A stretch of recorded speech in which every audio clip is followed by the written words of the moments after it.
welcome soccer fans into the family arena for this matchup between the St. Louis Ambush and Utica City FC. Down on the field, I'm Patrick Keller alongside Matt Bird. And Matt, the Ambush back on home turf after a bit of a road trip. It started off in Mexico for the team. Yeah, and it's tough going to places like Monterrey with a full squad, let alone half the squad that they did. That's the political climate right now, that they could only field, half the squad. And I'm not a betting man, but I'd have put some money on if we'd have had our full strength team, we might have come away from Sonora at least with a win. I don't really know what to say about last week though. I mean, we went to Milwaukee. What a roller coaster that was. I mean, we were up 6-1, then they leveled it, and then they took the lead 7-6. We had 20 seconds to go, and the big man Tony Walls stuck it in there for the equalizer at 7-7. So we go into overtime, and I thought Milwaukee at that point had the momentum going into overtime. You thought, here we go, same old story. But no, Felipe comes up with the overtime winner, and we get out of Wisconsin with a win, finally, after what, 5 years? Amazing stuff. It was a great game. You mentioned Tony Walls and Utica, two men that played extremely well on that road trip, specifically in Mexico. Yeah, Udica's come up big. I mean, he scored 6 goals now in his last 3 games. He needed it. I think he scored 4 against Sonora, maybe. I mean, I lost count after a while. That game was so crazy with the goals flying in hither and yon. But Tony Walls is just doing his thing, man. It's six game scoring streak right now. And even JT's coming up big. He's got 4 goals and 4 assists in his last 2 games. The last 2 games against 2 of the best teams in this league as well. He's coming on really strong. So the Ambush, a tough game tonight against Utica City FC. What are they going to do tonight to get the win? They've got themselves in quite a nice position in the standings. Utica City are currently 3rd in the league. They just beat a very tough Harrisburg last time out. Utica, strong, big, physical, but they can also play a bit as well, One of the stats that stood out to me is that they've only scored 2 more goals than the Ambush, but the Ambush have conceded 36 goals more this year. That's a big swing defensively. It seems to me that Utica win games via their defense, and the Ambush is going to have to find a way through that. They're big, they clog up the lanes, but the Ambush have brought in Anthony Grant. He knows where the goal is. I think he scored, off the top of my head, 46 goals in 49 games he's played in the indoor arena league. So, I mean, that's going to be a tonic. He gets the start tonight. Hopefully he still remembers where the goal is. It should be a good game between the Ambush and Utica City FC, as this is the first of 2 matchups this weekend between these 2 clubs. We will have the action up with you shortly, up top. So what you know about sacrifice when the lights go out, the price you pay when you're digging down. Corey Adamson does it, and the Ambush win in overtime.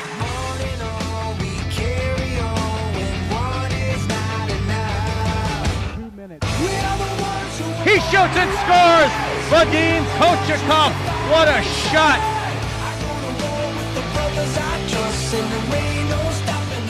He takes the shot, he shoots, he scores!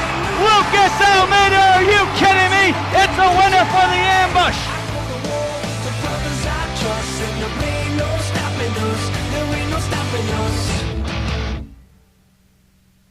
Some quick ball movement finds Tony Walls down by the yellow line, off the boards, and a good save by Misner. Then the rebound taken by Tony Walls.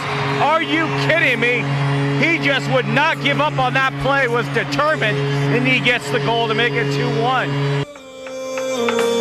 Back my life inside a car, hit the button, drive real far, put that record on me, die.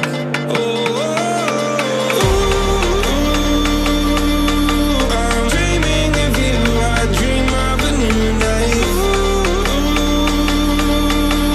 Fighting the dark till we see the sunlight. My love is you. We're gonna win. Don't wanna be a loser, gonna win. 'Cause winning really is the only thing. Get out of the way, we're coming in. If you wanna fight, you step inside the ring. Does anybody wanna take a swing? It's gotta be all or nothing. Oh, we're gonna be the champions. Yeah, we're going all the way, we're gonna win. We're gonna win. Forget about a draw. get a few more. Maybe another one just to be sure. We'll make you look just like an amateur until the final whistle is the war. And then we're gonna pick you off the floor. We wanna hear the crowd really roar. Yeah, we're coming in, we're gonna win, win. Yeah, we're gonna win, we wanna win. 'Cause number one is everything. We're gonna win, we wanna win. We're gonna be the champions. We're gonna win. A very nice rendition of the Star Spangled Banner here at the Family Arena, as it is raining outside but drying here for this indoor soccer matchup between the St. Louis Ambush and Utica City FC. Patrick Kelly and Matt Bird up in the booth with you. And Matt, a really good game for the Ambush, coming off a giant divisional win against the Milwaukee Wave. What do they have to do tonight to carry that momentum back home? You know, I think we would do a win against the Wave. It was a strange game with, you know, against the run of play. We went up 6-1. Maybe it wasn't against the run of play, to be fair. But and then Milwaukee came back. You know, they played a 6 attacker, but basically a third of the second half, and they came back and took the lead 7-6, and then 20 seconds, Tony Walls popped up with an equalizer, and we just got to keep the momentum going. We had a rough away trip down in Mexico, but I didn't think we played bad. We were just hamstrung a little by the depleted squad we took down there. I did think that the performance and a result against Milwaukee was coming. But again, this is another game against Utica where we have to show the league that we belong. You know, Utica City are third in the East. They're occupying one of the playoff spots that we covet. We have to show that we belong. And if we want to be in the playoffs, we're going to have to beat Utica twice at home. And it's not going to be easy. Every single game in this league is tough. But the next two games at home against a very solid, very defensively organized, very physical team, and then that's doing Utica a disservice because they can play. You know, Christian Segura's got 13 goals, I believe, so far this year. You know, James Togba, we know all about him. A first start for Pereira in goal, but number 14, Anwar Abbasi, a very good player. Played with Ottawa Fury last year in USL. He looked for a battle between Abbasi and Tony Walls in this game because they were teammates for a while at Rochester Rhinos in 2014-2015. They know each other very well. And I expect those two to have a little friendly rivalry on the field. But for the Ambush, they're going to have to find a way to get past this defense. Utica have only scored, as I say in the pre-game, 2 more goals in the Ambush this year, but they've conceded 30 goals less. And that's the telling point. That's why Utica's in 3rd spot and we're in 6th, is the fact that we can't close the back door and they can. The Ambush have Paulo in net for them. Meanwhile, for Utica City FC, they will use Matt Perella, playing in his first game this year for Utica City. Well, Coughlin is one of the best goalies in the league, to be fair. It's kind of a surprise that Pereira's making the start, but you know, with 2 games in 3 days, they're probably looking to rotate a little bit. These two teams will play again on Sunday, right back here at the Family Arena. Is Utica City with the ball. Nice job by Pepe, knocked it away from Jovic briefly, or Bassi rather. Now Segura goes back and forth with Gonzalez. Now Segura waits. That ball was tipped. It's going to be picked up by Santos, making his home or ambush debut rather, as he handed it back to Pepe. What an impact he made, going back to his former club Milwaukee and getting the win. But it's Anthony Grant I'm looking at with interest. He knows where the goal is. And if there's one thing we need, it's goals. Wait to me out there as well. He had a big part in the win against Milwaukee. Goes back to Santos. And they'll just send around the ambush, trying to see something further downfield, keep it on the ground, and there's Utica able to grab it. And he fights off Yelovic. Beautiful pass, finds Pablo. Wide open, the shot taken. And going for that tip was Duarte. But instead, it's cleared off the boards by Utica FC.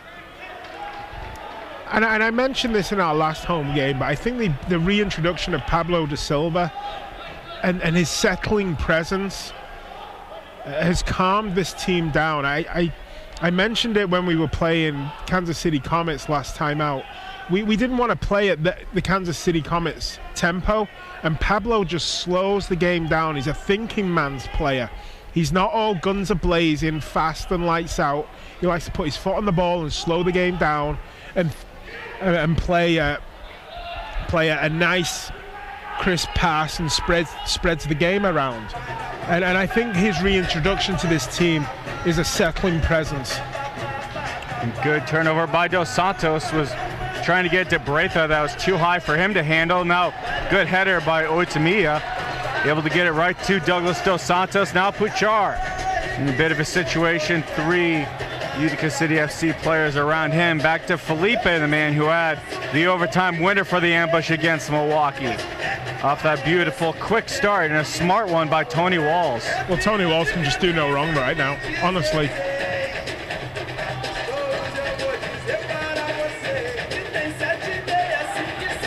So no one's going to miss Otamia in a crowd, are they? That crazy hairstyle. Not at all. It's Andre trying to get around 2 men, and Braithwaite got it. Looks like hands to the face of Togba, but they're just going to get Utica City FC for the foul. Braithwaite caught him as he was falling, so Ambush get a big restart. They're going to make some quick changes, though.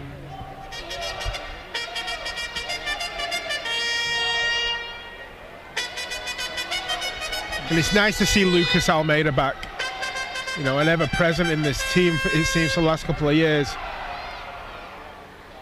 You talk about Pablo coming back and kind of just adding some stableness to the entire team. Almeida's one of those people that absolutely can do that as well, especially for this ambush squad. Absolutely, and he's a constant. He's a constant, and he's a known quantity. And he again, he's just one of them settling presences on this team, and he's an excellent player, Lucas. And here he is right now.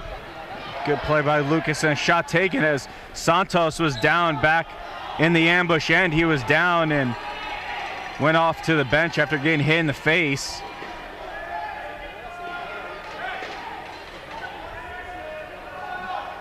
So the restart will go to the ambush after a bit of debating between the ref and Pablo. Looks like I think we'll see a lot of debating from Pablo all the time. Oh, absolutely. With referees. Hey fans, he's such a soft-spoken person too. He's the last person you think that always be talking. I mean, every team's got a guy that's going to give the ref a lot of jip. I mean, Milwaukee's got what, Liete. We've now got Pablo, and the referee's going to get a lot of Portuguese thrown at them tonight.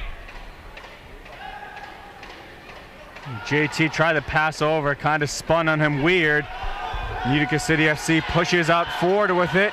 Going over the pass in front, one man there. As Paulo was caught out of his net, Tony Walls went back, but the goal scored by Ricardo Diegues to make it 1-0. Paulo was just so exposed out there, and once the square ball got past him, it was essentially an easy tap in. I mean, there was Tony on the line, but there was nothing he could do.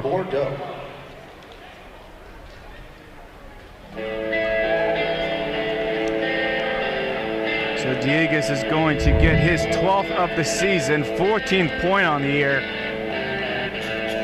That pushes them ahead of the ambush. And then the ambush had a very solid first 4.5 minutes. You know, the action was all up at Pereira's end. But Utica can do that. They can, you know, first attack, 1 goal, boom. And I think the way the ambush had pushed forward, it left the defense exposed, and Paulo was just, you know, flailing out there on his own, and it was a 3-on-1 essentially.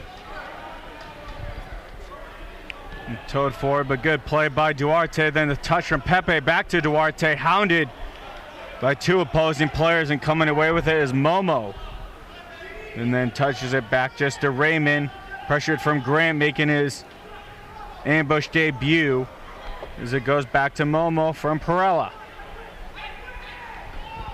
Perella waits, and Grant lost his footing as it goes up to Raymond. He takes a shot, or a pass rather, off the boards that went in front. Paulo able to dive on it. Jelvik was in the area though, as now it's Felipe. Kind of across the middle, still has men following him, drops it back for Dos Santos. Grant moving about in midfield with Braithwaite, the offender for the ambush. Off of Felipe's shin goes to Pepe, and right back to Felipe.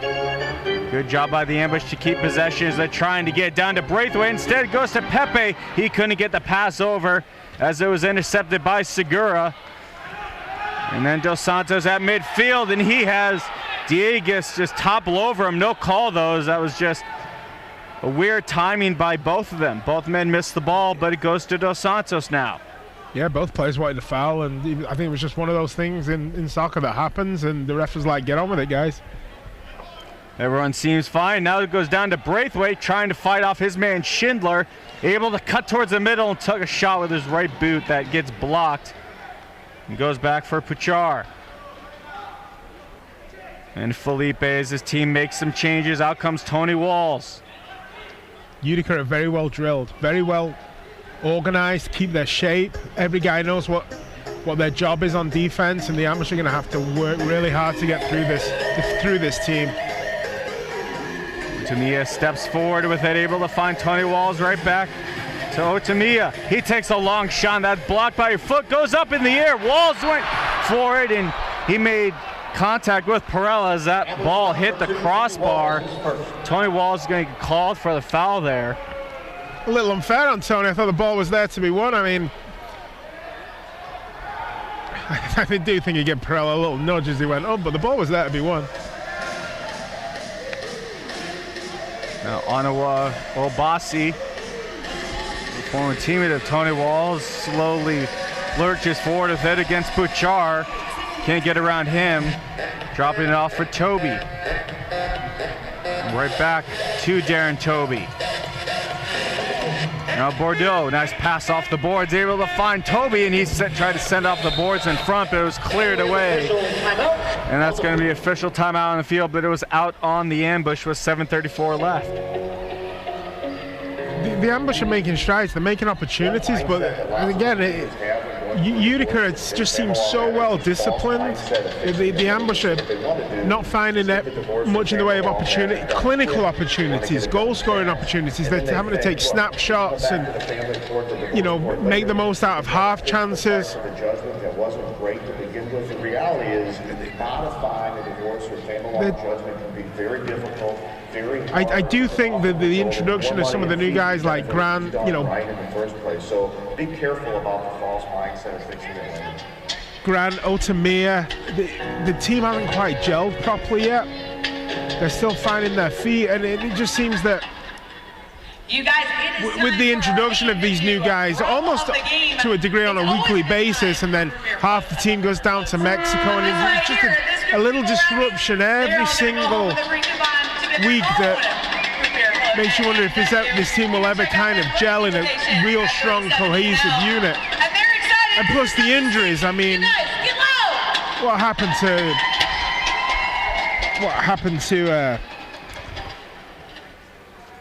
was it Nyamsi?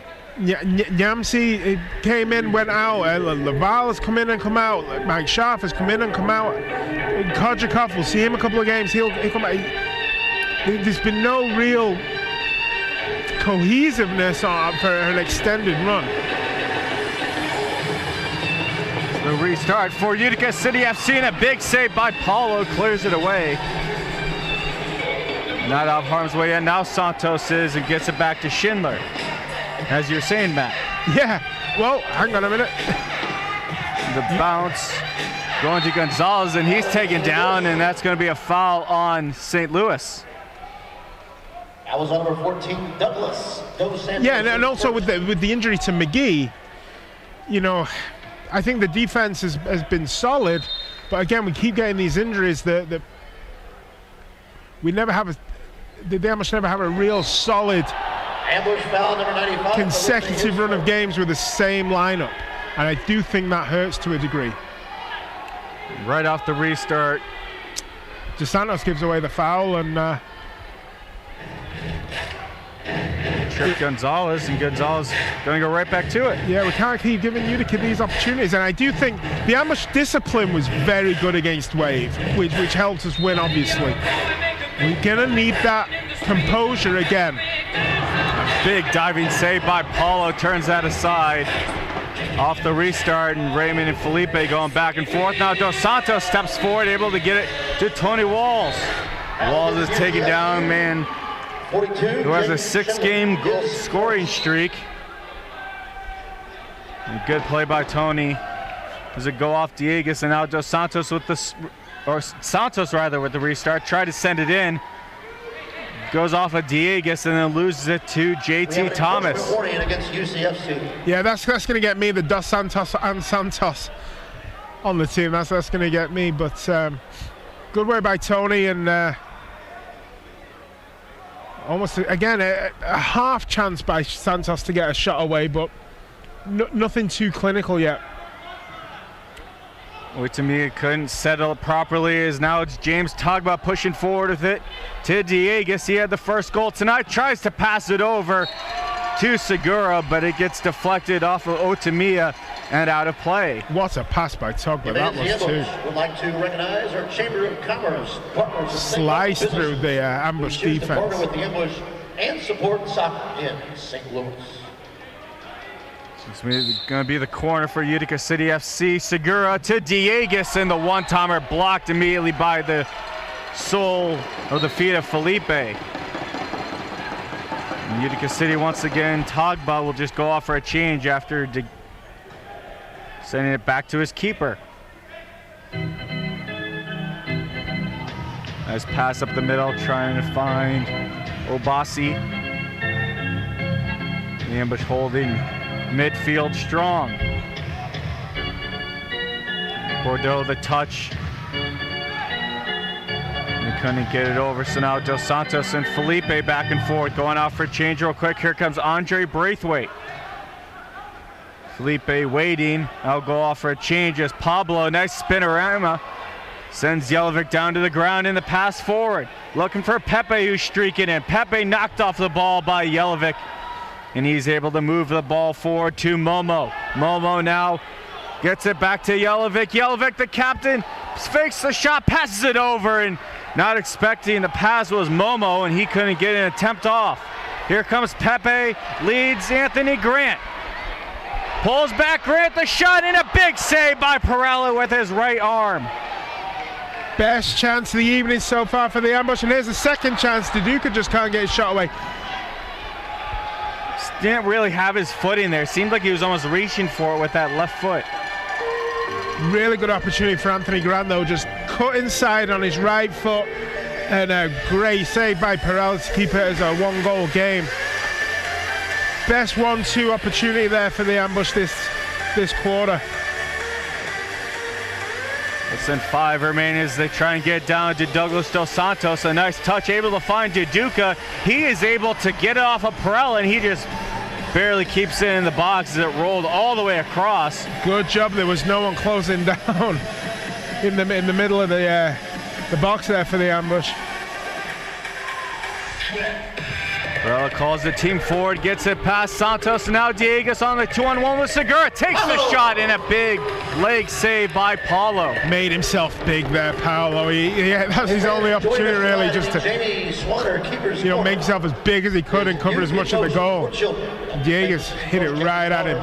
For his dedication to supporting ever so dangerous going forward, Utica City. They seem to be able to pass at will, pinpoint passing, slice right through the center back to the ambush.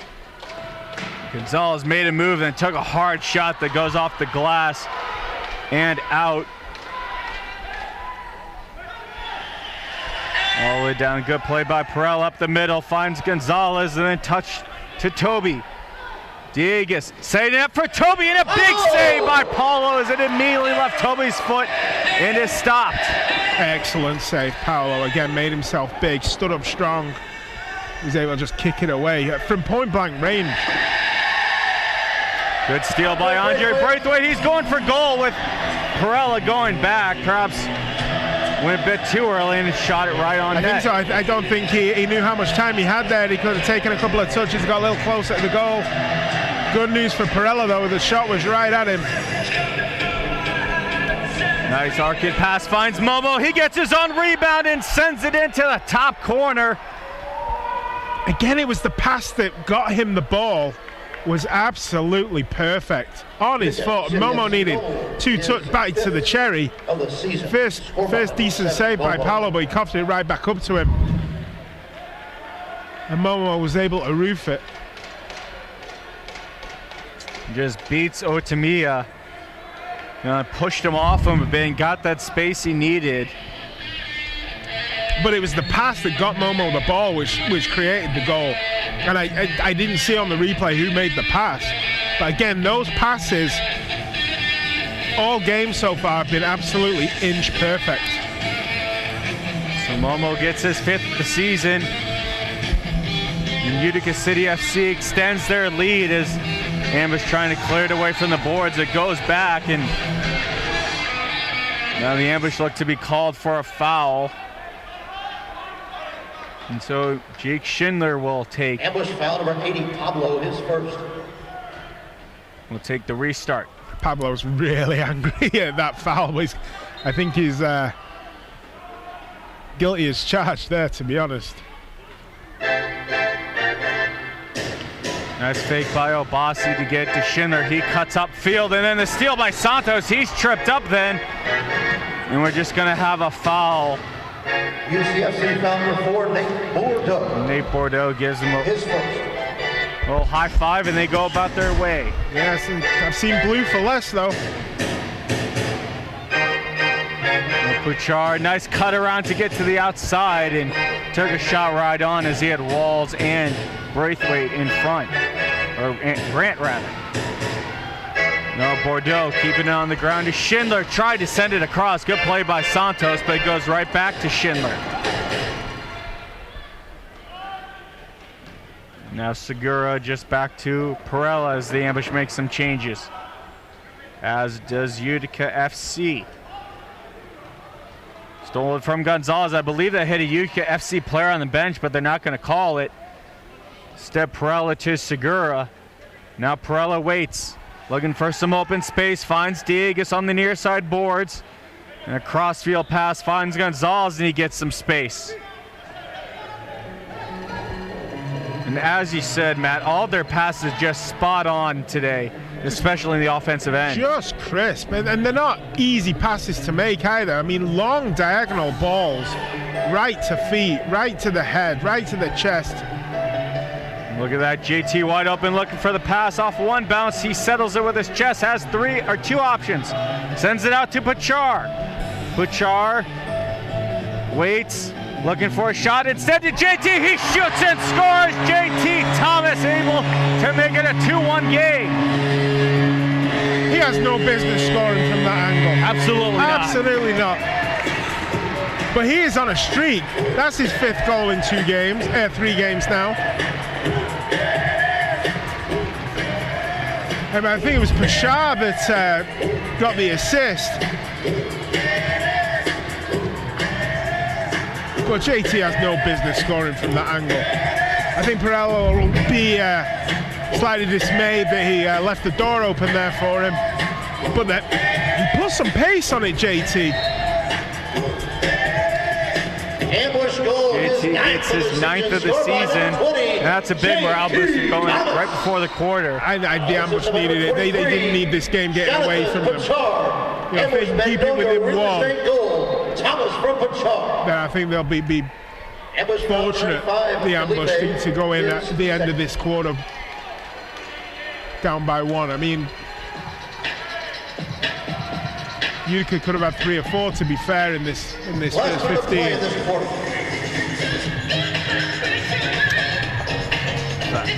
That's one pass that was a bit off the mark, looking for Abasi. Goes into the net in the ambush. That was on number 86. Going to get the restart, just 53 seconds left. Perhaps looking to tie it before this first quarter ends. As Schindler getting it down for Momo, and then he's knocked down by Andre Braithwaite. He is furious about that, as he's going to get the foul. And Schindler, the quick restart. Ambush foul number 11. Andre Goes to Braithwaite Abasi. is first. Abasi just back for Segura with 30 seconds left. Almeida watching him, then gives him a little push as it goes back to Perella. Has to be pressured by Andre Braithwaite, but gets it away to Jelinek. And now for Togba, and Braithwaite comes in, and he's going to get the blue card, and that's the easiest call this ref's going to make tonight, as Togba is still down. I think he made some awkward contact with the boards as he got knocked down. I mean, I didn't mean to react like that on the mic as I did, but even I gave a big woo. You know, you saw it coming, and the ambush penalty G.K. Here's the replay now. Woof.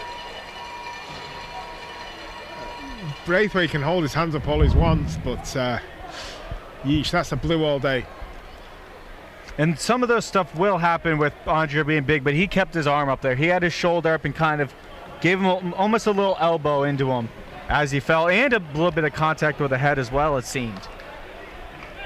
I don't want to say what was going through Andre's head as that happened, but I think he had opportunity to pull out and he didn't, and he just thought, you know what, I'm going to flatten you. And if you hit Andre Braithwaite, you're getting hit, and that's what happened there. And as you say, the easiest call that we've had all season. Now Jelinek on the power play, 10 seconds to work with it, quickly trying to send it across the box. Instead, Felipe is going to grab possession, and then it bounced out before he could settle it down. Gonzalez quickly with 4 seconds left. The shot taken, blocked by Pepe. Big time block by Pepe. He just needs a second. I think that hit him right in the chest. And yeah, he got it right away. I mean, fair play to Pepe. I mean, if I got hit, stung like that, right, I'd still be down. And Gonzalez in the last seconds sends it forward, and now we've had 3 restarts in the last 5 seconds, it seems. And we've got another one coming right here. Half a second to go in this quarter, but the ambush still work to do with a minute 39 on this penalty. I think the ambush can consider themselves a little fortunate that they're only 1 goal down. I mean, I think that there was a lot of huff and puff there from the ambush. That they had a lot of ball, but they didn't do a lot with it, really. Andre Grant had a great chance, and the rebound that came to Utica, and he didn't really grab all of it, but the chances, the clear-cut chances were few and far between for the ambush. It seems to me that when Utica go forward, they're creating a lot more real goal-scoring opportunities. And Paolo's been big, you know. He coughed up the second one to Momo, but that's going to happen. But he's had maybe 3 or 4 key saves to keep the ambush in this game. And, you know, he's the 4th best, statistically the 4th best goalkeeper in the league right now. And it shows. All right, fans. And it shows. Back to the field, the St. Louis. But the ambush have got a lot of offensive power in this team. You know, Almeida, Walls, Braithwaite, JT Thomas is on a tear. Utica, and we're expecting big things from Otomia. You know, there's a lot of firepower out there from the ambush, but I want to see it. I was a little let down in this past 15 minutes, especially what we saw in Milwaukee last week. I want to see a little bit more from the ambush, to be honest. But it's easy for me sitting up here saying that. But they've also got to be careful, because they can't leave the back door open because as we've seen in all of the first quarter, that the Utica City can just spray balls around at will, and really good passes that have had our defense in trouble. They have to be very cognizant of that fact as We're well. new to the area, and my family's looking for a On that dentist. note, Matt, although Utica City FC has been having good passing, there's been passes across the middle, whether you're using the entire field. These are passes that can be intercepted. They're passes that can be broken up, despite the fact of how pinpoint they are. Yeah, you know, you just got to be aware that they're playing long diagonal balls, and the ambush have to be aware of that's the game plan, and try and step up and head them or block them or intercept them somehow. But as again, it's easier for me to sit up here 20, 30 feet in the air and say that. You know, Douglas DeSantos knows that, Felipe knows that, you know, Axel Duarte knows that, but you know, it's just the measure of these passes that Utica City are just plowing through. I mean, Togba had a phenomenal one to Diegas that left me gasping, to be honest. They slice through our backline like a hot knife through butter, and it's easy for me to say they should be intercepted or we should have a guy stepping up and blocking them, but they really have been pinpoint.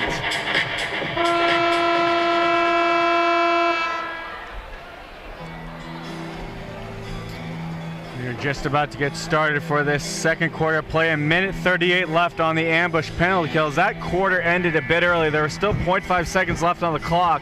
What happened was Everton left the ambush bench area and started to go over to the Utica FC side to make sure Togba was okay.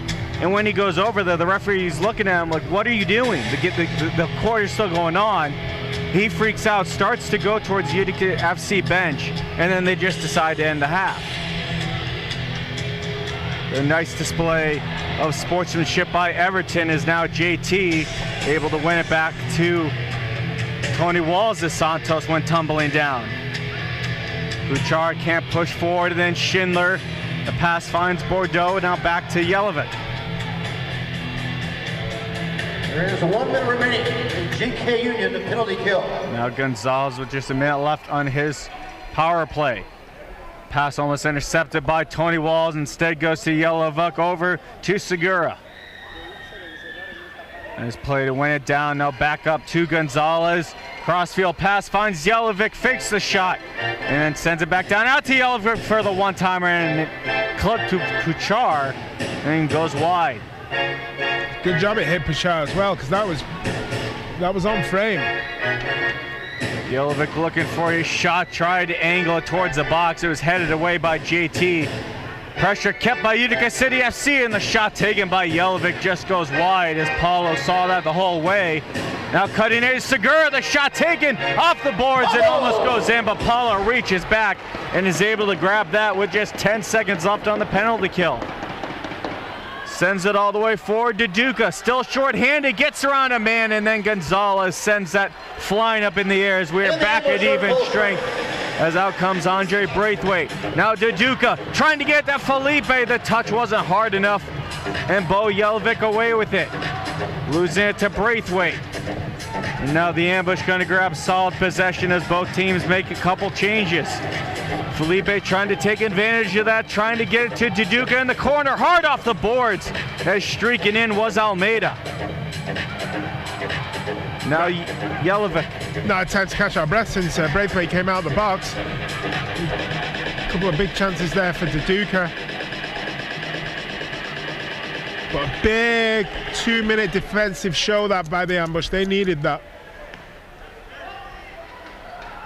Momo loses the ball as going down is Santos, and looks like Momo will get the foul for that as Santos is slow to get up. Hey fans, Ambush would like to wish a happy 7th birthday to Hutch Hanks. It looks like Walls is just going to help him out as Felipe is going to take the restart. Here with the ambush. And both just going for the ball, and Momo just sends that left foot forward, and they both went down, or at least stumbled a bit, but Momo initiated the trip. It's just one of them, one of them fouls that happens in soccer. There's nothing malicious about it. It's just,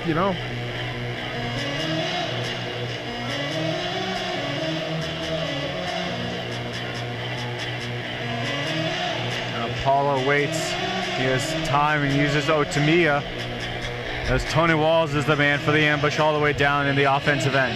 Now they'll try and get it to him in the corner. Up against Toby. Walls hit it with, I believe, his shoulder.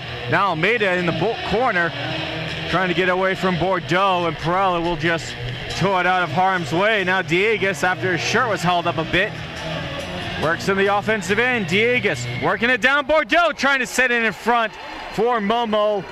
And they all go down in the box. And Utica City FC with it as Obasi goes off for a change. It's Jake Schindler, known by his teammates as the Snake. Now Raymond down for Segura. Up to Schindler, the one-time shot blocked. Immediately leaves his boot, touches Almeida, and goes out of play. Really good goalkeeping there from Paulo on that last chance where the pass came in, and Paulo doesn't know whether to stick or twist. If he comes out to cover the pass, he leaves his inside post open, and it's just an easy shot. But if he covers the post and he leaves Momo free in the middle, then it's an easy tap in for Momo.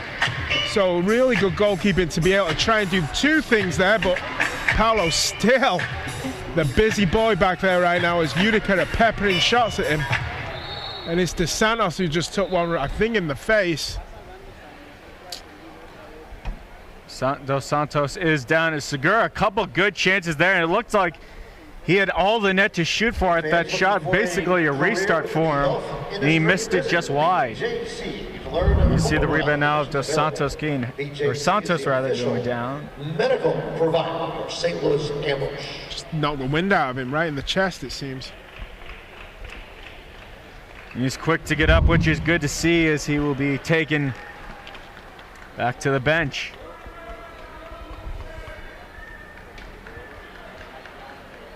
I mean, if you get hit by one of those mitre balls at point blank range, you're going to know about it.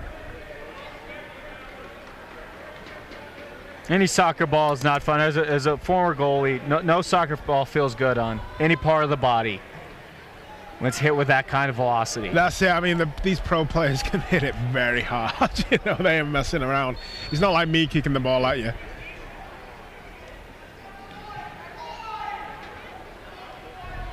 Pablo sending it up the middle. Braithwaite goes down as Schindler tied up with him. UCFC foul number 42, Jake Schindler. Ambush quick to restart as Pablo moves past midfield. Good play by Almeida, gets it on Jerry Braithwaite. Braithwaite waits, and now back to Lucas Almeida. Pablo being watched by Christian Segura, and just drops it back for Duarte. Otamiya, good play and a good settle by Almeida to keep that ball close to him. Braithwaite had 3 Utica City FC players in front of him, so drops it back for Pablo. Now Braithwaite again up against Schindler. Thought about leaving it for Duarte, instead goes back for Lucas Almeida. Ambush have settled the game down. They're playing at their tempo right now, and they're enjoying the majority of possession. Whether they can do anything with the possession, because this Utica defense is going to be tough to break down. They're working as a unit, Utica.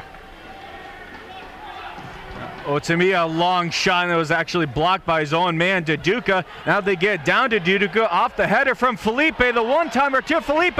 Now he takes another shot, and that one's blocked. Sends it off the glass, and Segura in a race for it beats Pablo.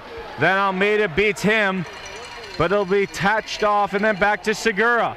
Going forward, Raymond goes out of his net as Paulo able to knock that ball out of harm's way.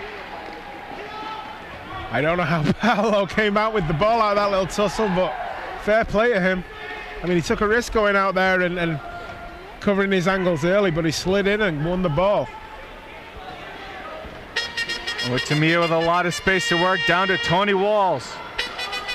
Walls just sends it off the board. Stiff Felipe, he looks to be in a little bit of pain, Walls does. Now Felipe forward, trying to find Puchar, can't do so as it goes to Dieguez. He picks up a lot of speed as Dieguez already has one tonight. It's a 2-on-1 with Momo, tries to get it over to him, but Momo cannot get his foot on the ball. What pace by Dieguez there. He absolutely flew down that right flank.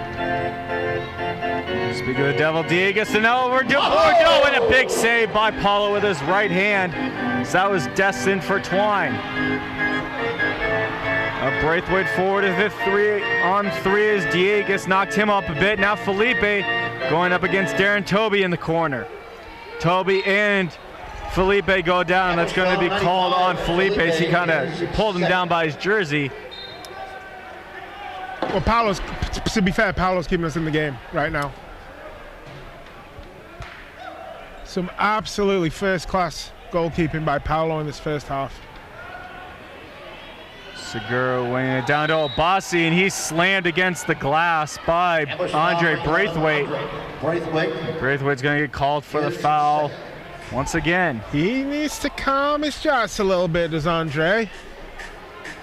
I mean, we don't want the red mist in his eyes. You know, he was in the corner. He wasn't really dangerous. He had his back to goal. There's no real need to do that.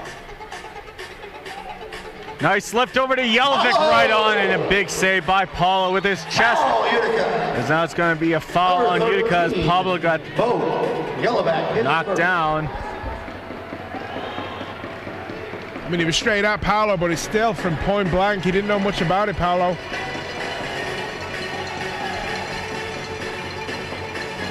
Been miscommunication between Pablo and Paulo as Jelvik is right there. It's a quick touch, give and go back to Pablo. Jelvik still watching him. Utica FC captain backs Pablo into a corner. Has Paulo to use, and he will use him, and Paulo a lot of space to work. Jelvik closing in. All the way down, Schindler and Duduka going up against a great play by Duduka. Keeps that ball away from Perella. But Gonzalez, the touch forward, and Duduka steals it to Duarte, taking the spin around shot. Didn't get all that though. Now Duduka keeping it in. Raymond able to get away from him, or rather Bordeaux.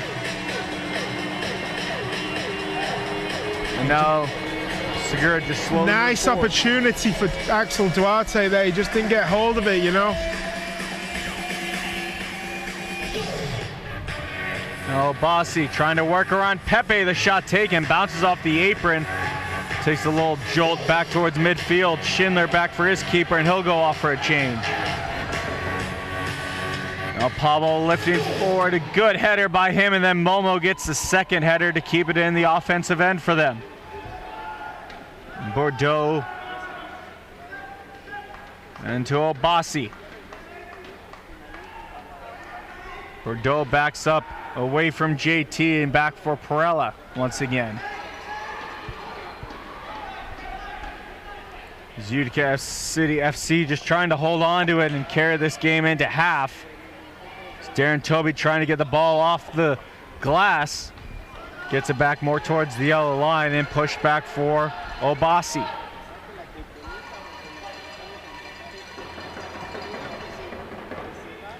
On a while, Obasi able to get to Dieguez, the nice touch to Gonzalez. He'll just get it back to Toby. Obasi coming down low and then leaves it for Dieguez. Out to Gonzalez, doesn't have a shot. Gets around JT, now he does. Again, his fingers on that was Paulo. Just the slimmest of fingertips from Paulo just to keep that out. Good period of possession there for Utica. And it was essential that the ambush didn't let them capitalize on it. Touch it forward as Jelvik right off the bench. Going up against JT, takes a shot, and a big save by Paulo. Rebound by Raymond, it goes off Paulo's foot and goes in as he did a great job trying to square back up to that rebound. But just too hard of a shot from Ben Raymond. So he gets his second goal of the season and retakes Utica City's 2-goal lead. I mean, it was coming. It was coming. Paulo can only do so much, as you said. Raymond just absolutely smashed it. I mean, it just smashed it. And Paulo got a touch to it still, it seemed. But the pace just took it past him. And I just said, you know, that Utica had a really good period of possession right there, and it was good for the ambush that they weren't able to capitalize it. And again, you know, commentators' kiss of death that they go right up the field and do capitalize on the possession that they'd had. And, you know, to be fair to Utica, it was no more than they deserved. Section 107. But the ambush of you're going home. they've had a few opportunities themselves. They had a good 5 minutes where they a good 5 minutes of tempo and possession themselves, where they weren't really able to do much with it.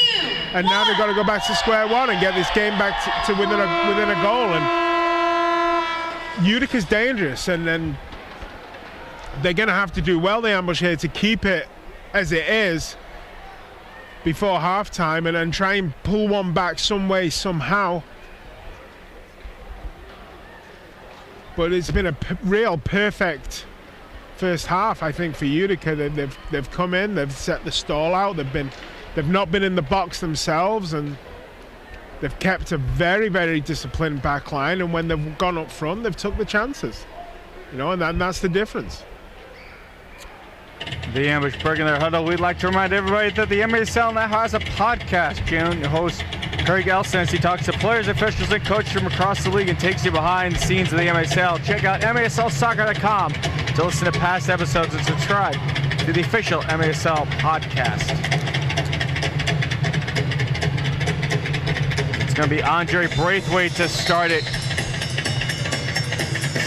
for the Ambush right off the timeout.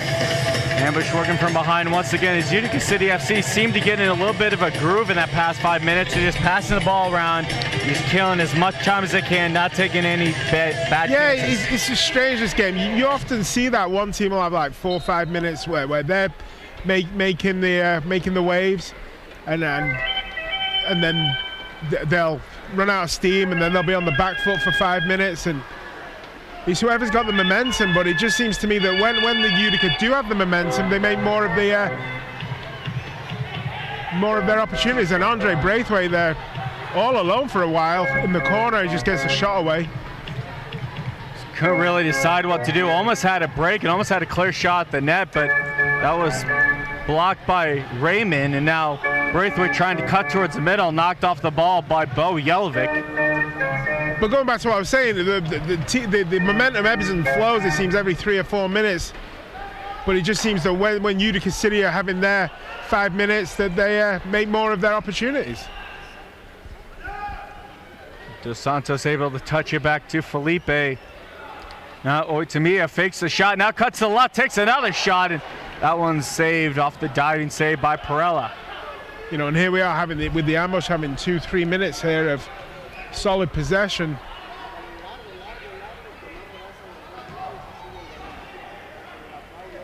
This ball just being skied back and forth. Felipe moves forward with it. Cut towards the middle, being pressured a little bit, so drops it back to his defense. As Utica is the offender out there for the Ambush.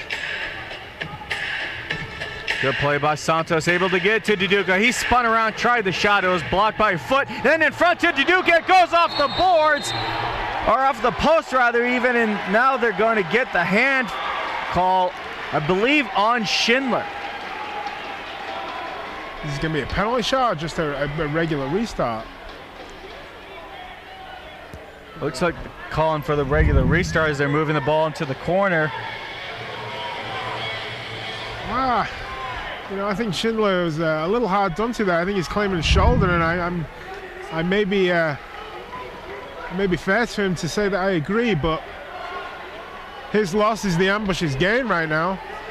And the Ambush had a close one earlier that didn't get called. I think they're going back on the call and calling it a drop ball and saying it was a shoulder and not a hand, but either way, the game is back up and running.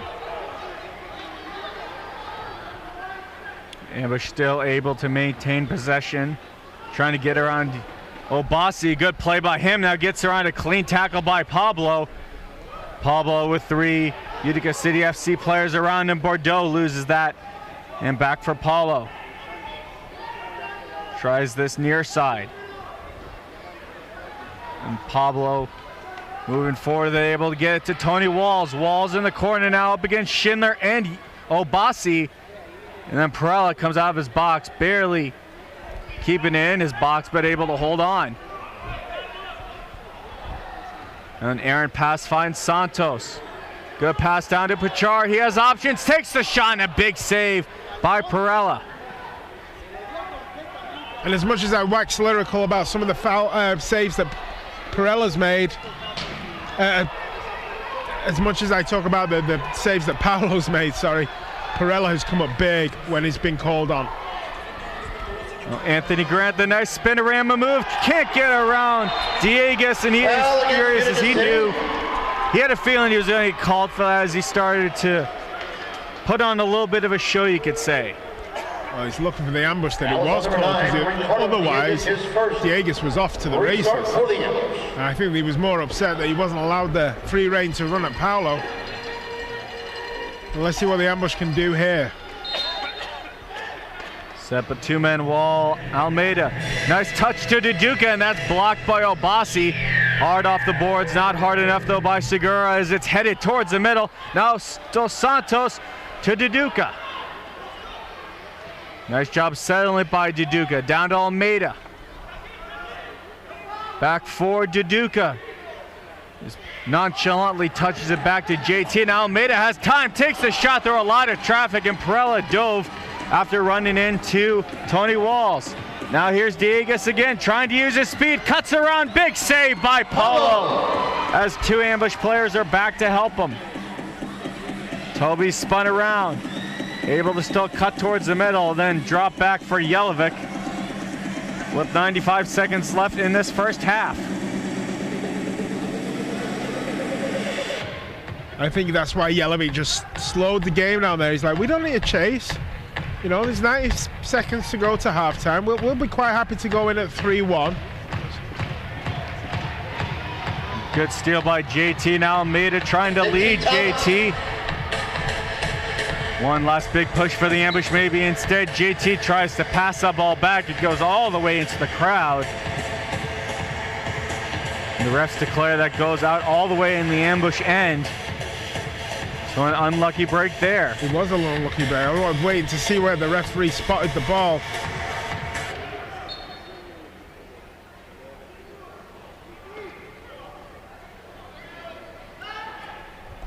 It's Jake Schindler for Momo, who just got off or got on from the bench. Now it's Anthony Grant. Grant with some space to work with 1 minute left, trying to find Pepe. Schindler's going to get there first, but he's met there by Braithwaite. Able to push it out, and Duarte grabs it against the boards. Braithwaite up against Raymond. Looking to cut towards the middle, instead loses it to Momo briefly. And Braithwaite able to get it right back. Nice spinorama by Braithwaite, trying to cut towards the middle. Then Duarte up against Jelic. That goes the way of Bordeaux. Then Schindler knocks down Pablo. He wanted the call. And Duarte just gets it back to Paulo. Passes it to nobody except for Utica City FC. And Perella way out of his net. Pablo able to settle it, but it was settled by his chest, so unable to get a shot as Perella was retreating back to his net. Momo down for Jelic in front. It took a weird bounce around Paulo in the ambush. Catch a break as they will only head into the half down 3-1. Good half by Utica. I mean, you got to take your hats off to them. Hello, ambush fans. This is Lucas Almeida. Forwards win games, goals win games, with defenses win championships, and I've been really impressed with the Utica City setup when they've got their backs to the wall. Very disciplined, keep their shape, they don't make mistakes, they get very tight on forwards, they don't give forwards a lot of space to turn, to shoot. They're very quick to block shots, and Perella's been equal to everything thrown at him, bar one JT shot from a really tight angle. It was a nice goal by JT. But Utica City very dangerous going forward. But again, I've been more impressed with when the ambush have got the ball, how they react to everything that the ambush have been able to throw at them. They fully deserve their 3-1 lead so far. But I do feel that the ambush have got a little bit more to give. The ambush have got a lot of weapons on the field, you know. owner Mayer, JT, Walls, Almeida, Braithwaite, they need to do more of the ambush. So 1/2 down out of the total 4 that these two teams will play this weekend as the Utica City FC lead the ambush 3-1.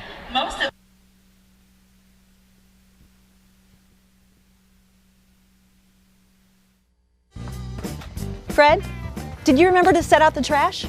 I forgot, but I'll get it. And I'm sure you remembered that tomorrow's our anniversary, right? Sure I did, honey. Oh, did you remember to notify Missouri 1 call to have the underground utilities marked? I forgot. But I need to do that before we get started. Fred, there are some things in this world you should never forget. And that's one of them. You're right.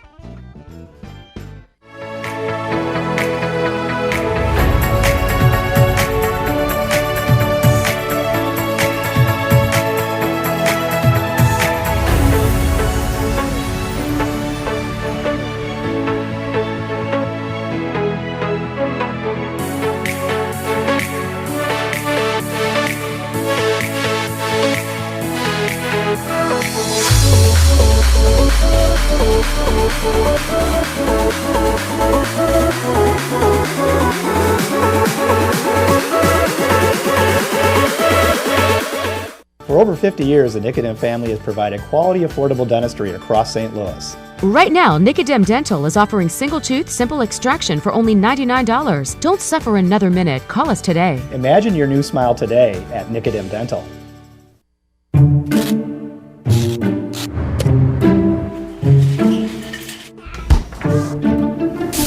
Shop smarter. The Schnucks Rewards app puts hundreds of exclusive new coupons in your hand each week. Get the app that gets you. Broken bone? Ankle sprain? Muscle strain? Fix it fast, fix it right at Orthopedics Now. Signature Orthopedics After Hours Walk-In Clinic at 2 convenient locations in South County and West County. Visit afterhoursortho.com. Hello, Ambush fans. This is Lucas Almeida from your St. Louis Ambush. He takes a shot. He shoots. He scores! Lucas Almeida, are you kidding me? Today I'm here to talk about our friends at Stange Law Firm. If you or anyone you know is facing a divorce or in need of compassionate family law representation, the team of attorneys at Stange Law Firm can help. Stange Law Firm has been a proud supporter of Ambush Soccer since 2016 and is here to help you rebuild your life.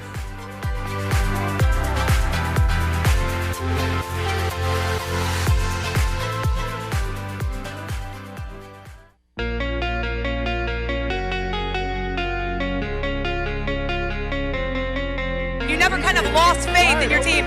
What are you guys going to work on in practice so that maybe the next game can be a little less of a nail biter for us? Number one, finishing. Number two, making sure that this guy doesn't have to stand on his head the way he did the entire Shot game. taking, good block by Paulo. Palmer sends it in front. Nacho and Gibson a good chance. Rodriguez with 50 seconds left. Gibson cuts in and an unbelievable save by Paulo as he is standing tall.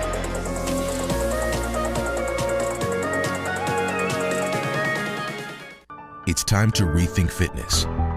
We pioneered the fitness industry. Now we're redefining it. Through the power of service and personalization, the power of community and innovation, and above all, the power of promise. We have more than 50 years of experience to power yours. Gold's Gym. Experience change. Hello, Ambush fans. This is Chef Larry G., owner of Championship Catering. We serve the most amazing food for your wedding, corporate event, or just about any occasion. We are recognized as one of St. Louis's top caterers by Small Business Monthly. Check us out online at championshipcatering.com or call me, Chef Larry G., at 314-606-9520. And let's plan your party.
matter your sport, no matter your injury, we're on your team.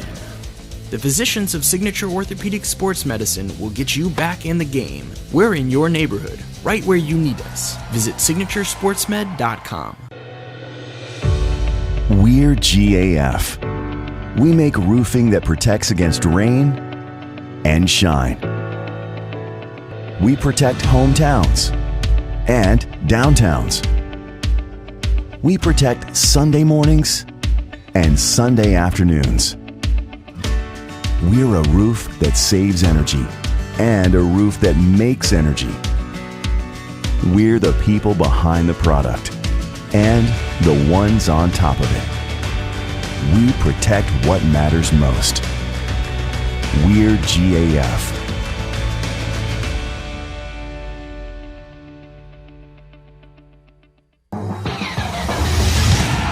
The Post Sports Bar and Grill. Use promo code AMBUSH online for a buy one, get one free cheesesteak. The Post Sports Bar and Grill. Stay posted.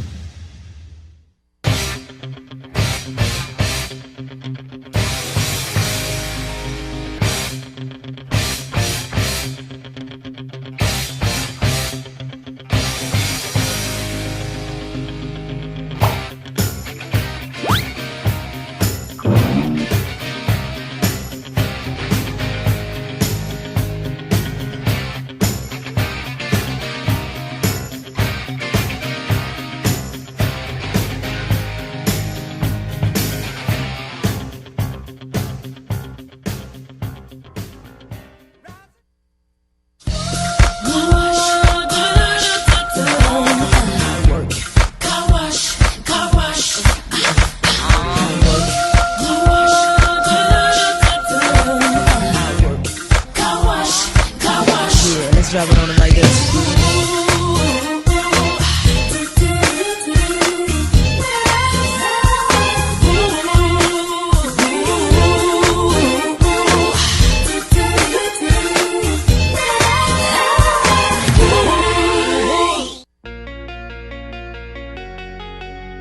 He's amazing. He's just another brick in the wall.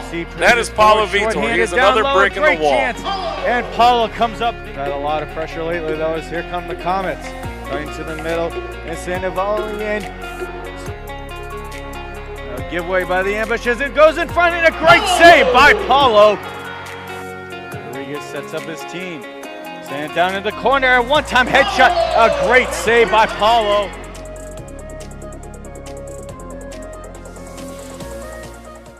We are new to the area, and my family's looking for a dentist. For over 50 years, the Nicodim family has provided quality, affordable dentistry across St. Louis. We offer a $49 new patient special, including exam, routine cleaning, and bite wing x-rays. Imagine your new smile today at Nicodim Dental.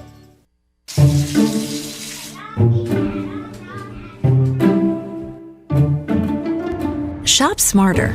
The Schnucks Rewards app organizes your shopping list by aisle, remembers what you like, and is always with you. Get the app that gets you.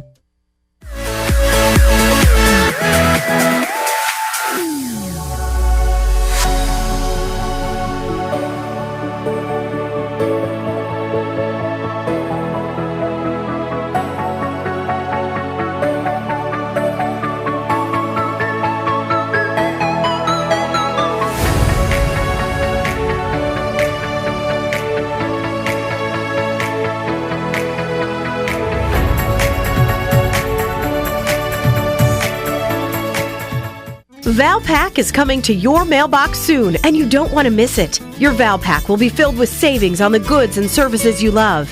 And it might just have a $100 check inside. Don't miss out on the great savings with ValPack.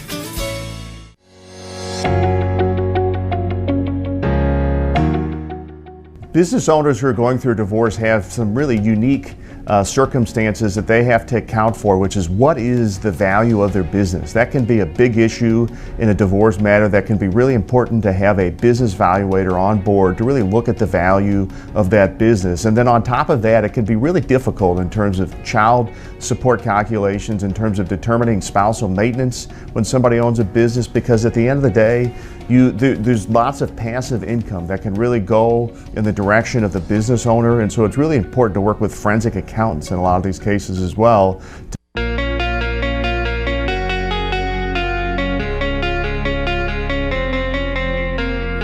Goes into the corner now for Gerson, going up against Kochikov, able to drop that back, and then a shot, and a good save by Paulo, and then goes off the end boards. Gerson, the side kick, and it goes right into Paulo. To Gerson, and then back for Fritas, the shot, and a good block by Paulo.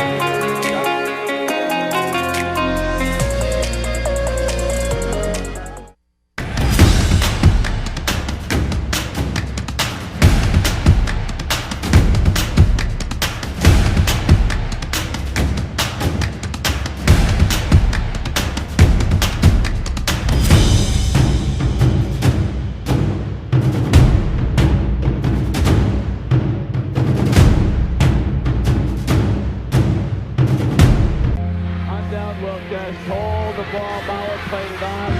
There's the horn, the St. Louis ambush on the 1995 NPSL champs, and a clean sweep of the Harrisburg Heat.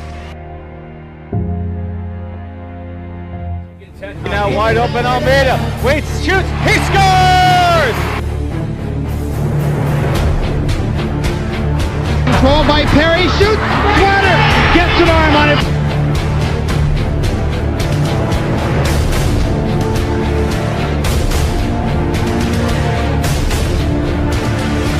Kept in by McGee, he takes the long shot, that's deflected, and it goes in. McGee, the power play goal.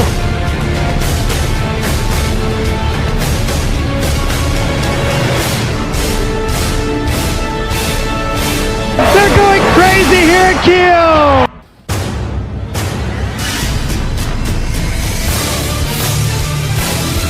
Push there to stop the play. Look out, Bozer on his left, but he scores! Oh, baby! Nice play to a wide open Pepe. He shoots. He scores! Daryl Duran on his way, three-pointer. He scores! Oh, baby! He takes a shot. He shoots. He scores! Lucas Almeida, are you kidding me?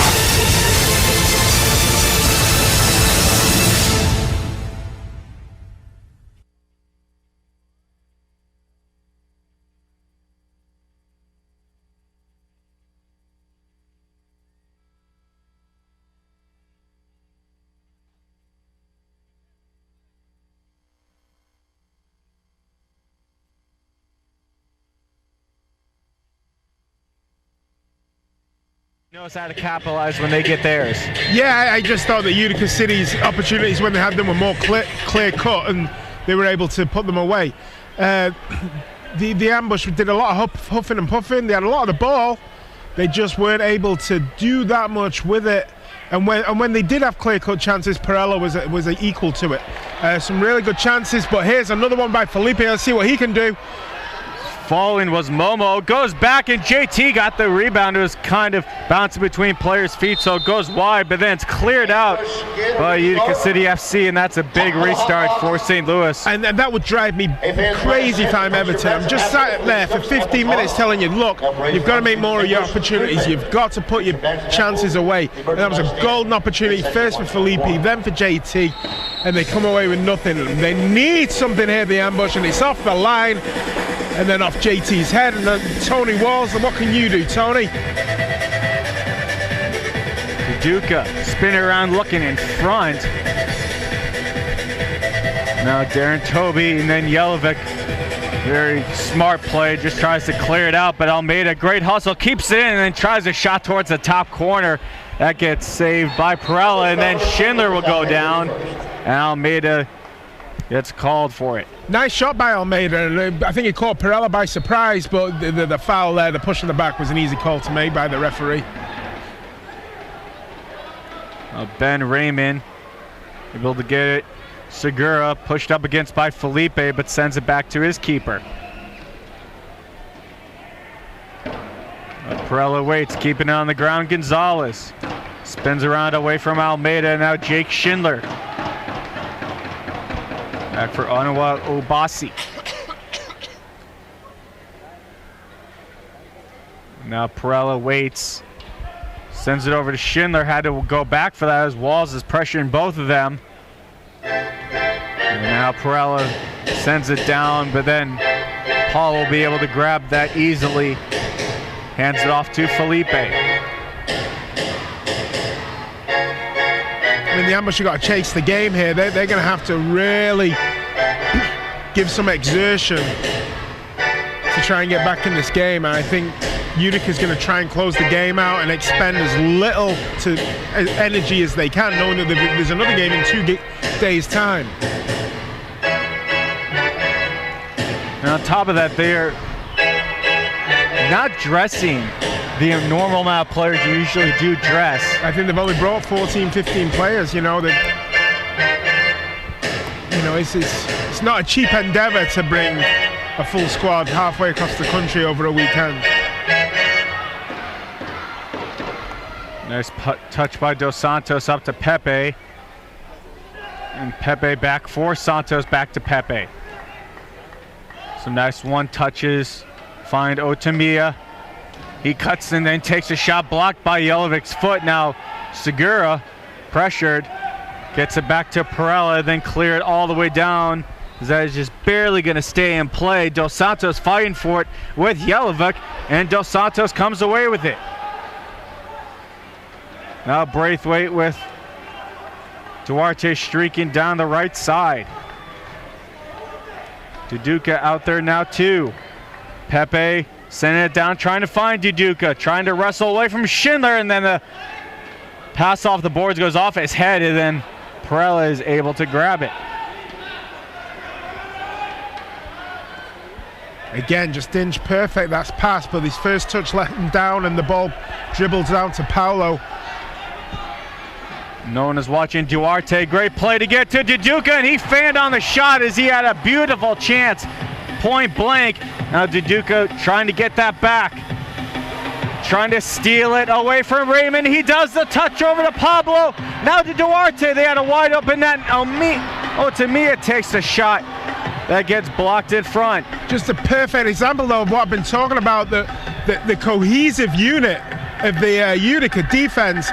Even though Perella was in trouble, they all got back, they all knew their roles, and they did not let the ambush pass. Trying to give and go between Walls and Felipe, and Momo's going to get called for the foul.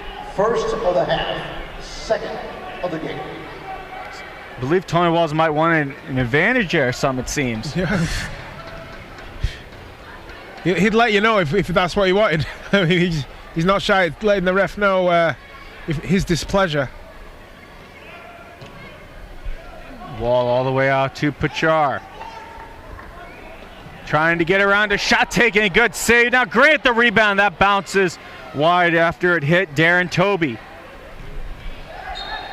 It's going to be declared out on Utica City FC. Felipe quick to act. Gets it to Pablo and then into the corner. Tony Walls waits. Bounces to him up against the boards. Pablo trying to spin around Jelovic. He can't do so, so gets it back for Paulo.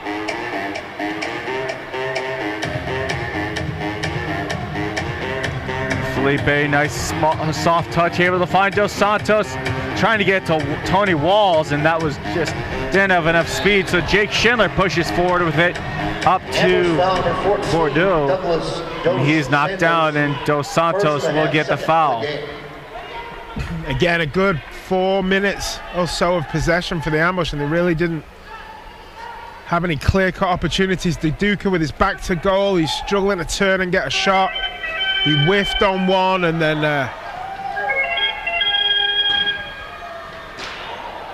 good attempt there, and the rebound in front by Bo Jelovic off the initial shot by Gonzalez makes it 4-1. Rose like a salmon there. Yelovic just to steer that over a leaping DeSantos, trying to get back on the line and head it away. Utica City FC goal, his fourth of the season. Score by number 13. No, he's just there. Yelovic in the right place, right time. By number 11, Moises. DeSantos just couldn't get back in time to head it clear.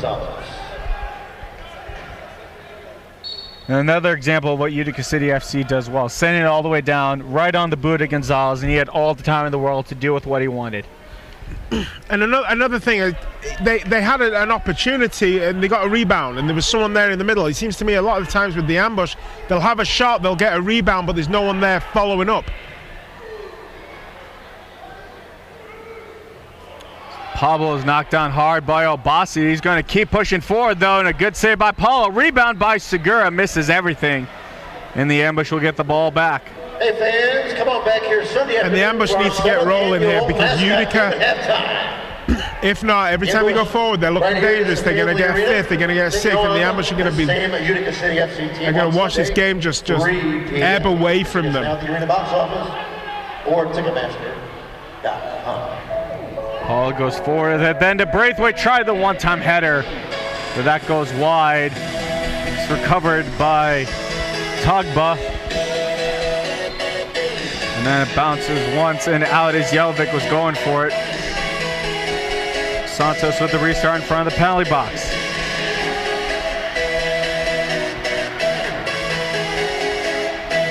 Paulo able to find Braithwaite, this time settling it with his chest. Can't get around Schindler and try to, I don't know if that was a pass towards the middle, had the velocity of a shot as it goes out of play. Braithwaite suggesting to the referee he might have took a touch there as it went out, but the referee's not having it.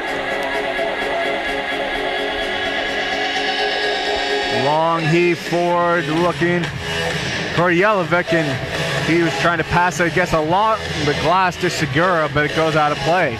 Again, though, a pinpoint throw there by Perella onto Yelovic's boot.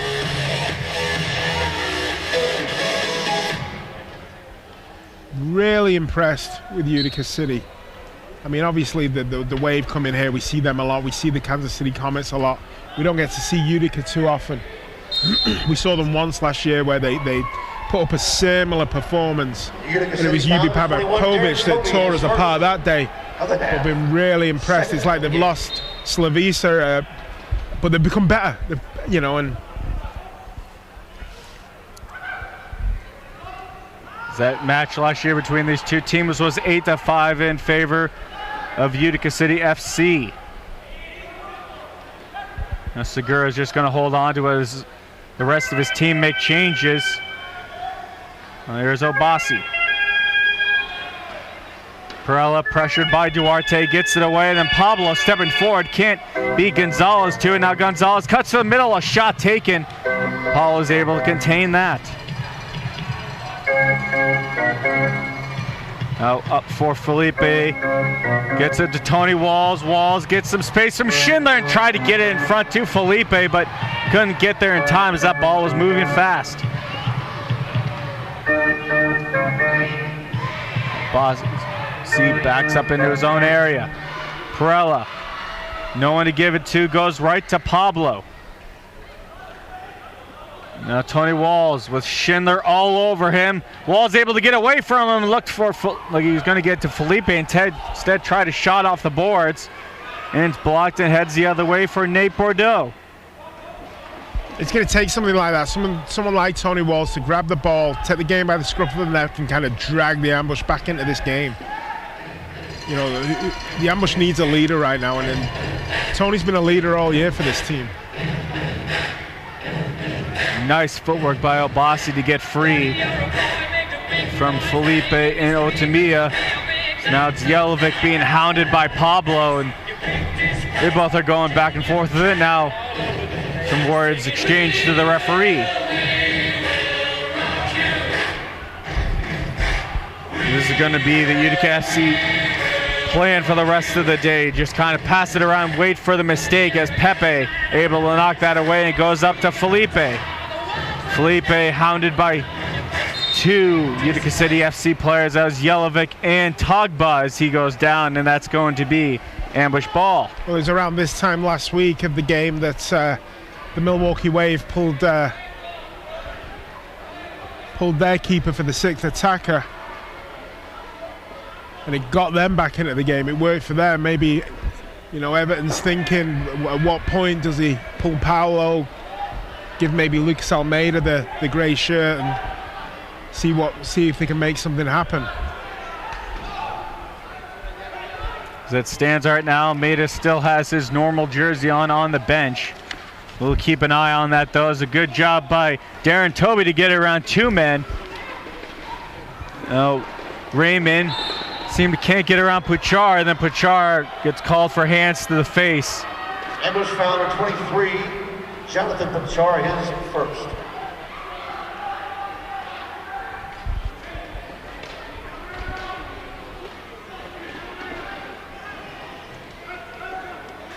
Now Perella waits for it slowly, then gets it all the way to Gonzalez.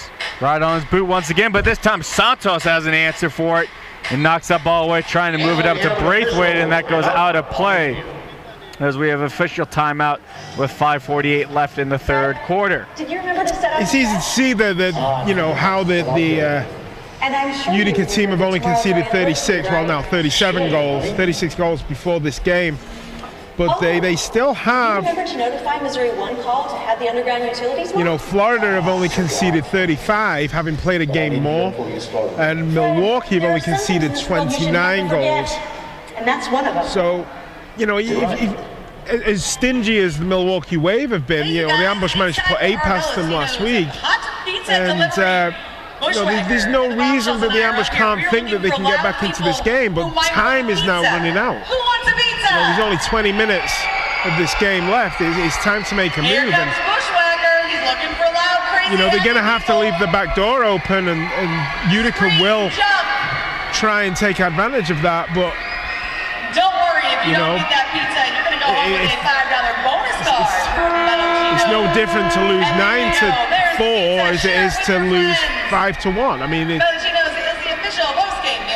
at some point, the ambush are going to have to pull the trigger and really go to try and make something happen in this game, just like Milwaukee did last week against us, and they did get back into the game, and they almost snuck it.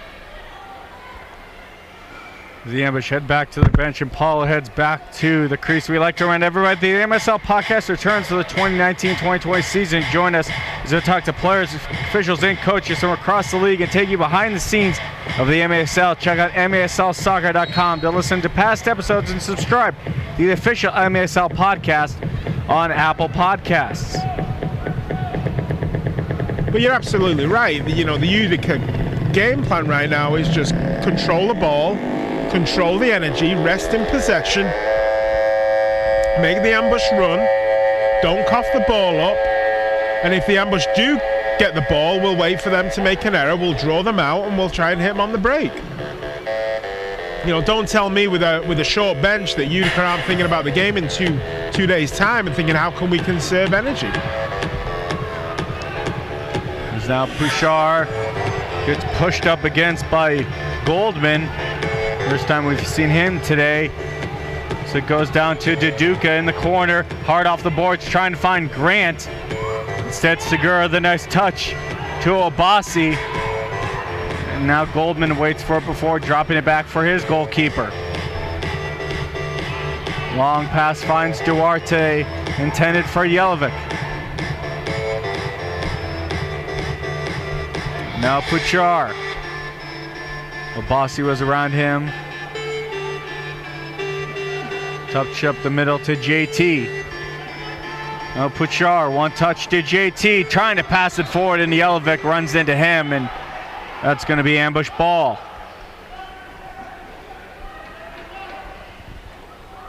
JT Thomas very gingerly gets up there. It's like he got hit there, JT. He's a big boy himself. And he seems to have found his match with this team, I'd like to say. I think the ambush have as well with Utica and company. I've been really impressed with JT, to be honest, all season. We've seen him grow of age in this team JT. You know, he was an academy player when we first started 3 years ago, and now he started to find his way. He was in a game, out a game, in a game, out a game, but now he's regularly starting in this team, and you know, he's putting up the numbers. Like, you know, 5 goals in the last 2.5 games. You expect to see him on the Everton starting lineup. Good play by Almeida to win that ball away. Ambush are going to make some changes as it's back with Paulo and then Almeida.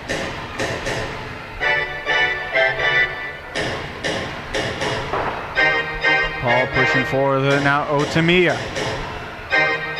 Otamiya, nice pass to Braithwaite, tried the one touch to Felipe, who was wide open in front. It gets turned aside by Utica City FC. Now Raymond at midfield. Gets away from Felipe, that causes him to have to push into the offensive end. Now sends it back for Segura.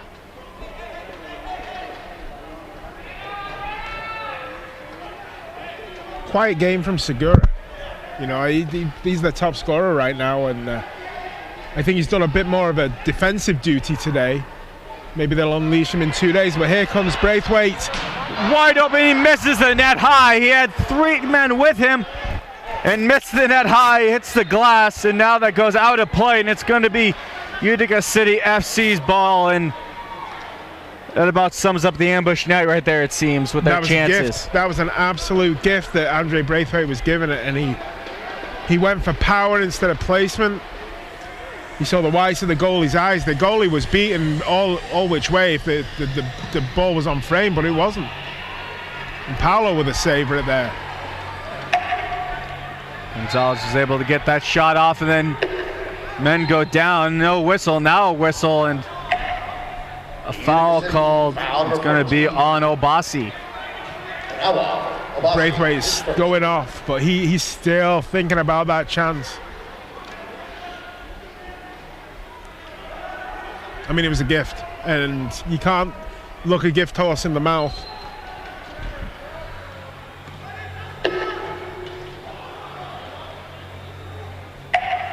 And Gonzalez pressuring Santos.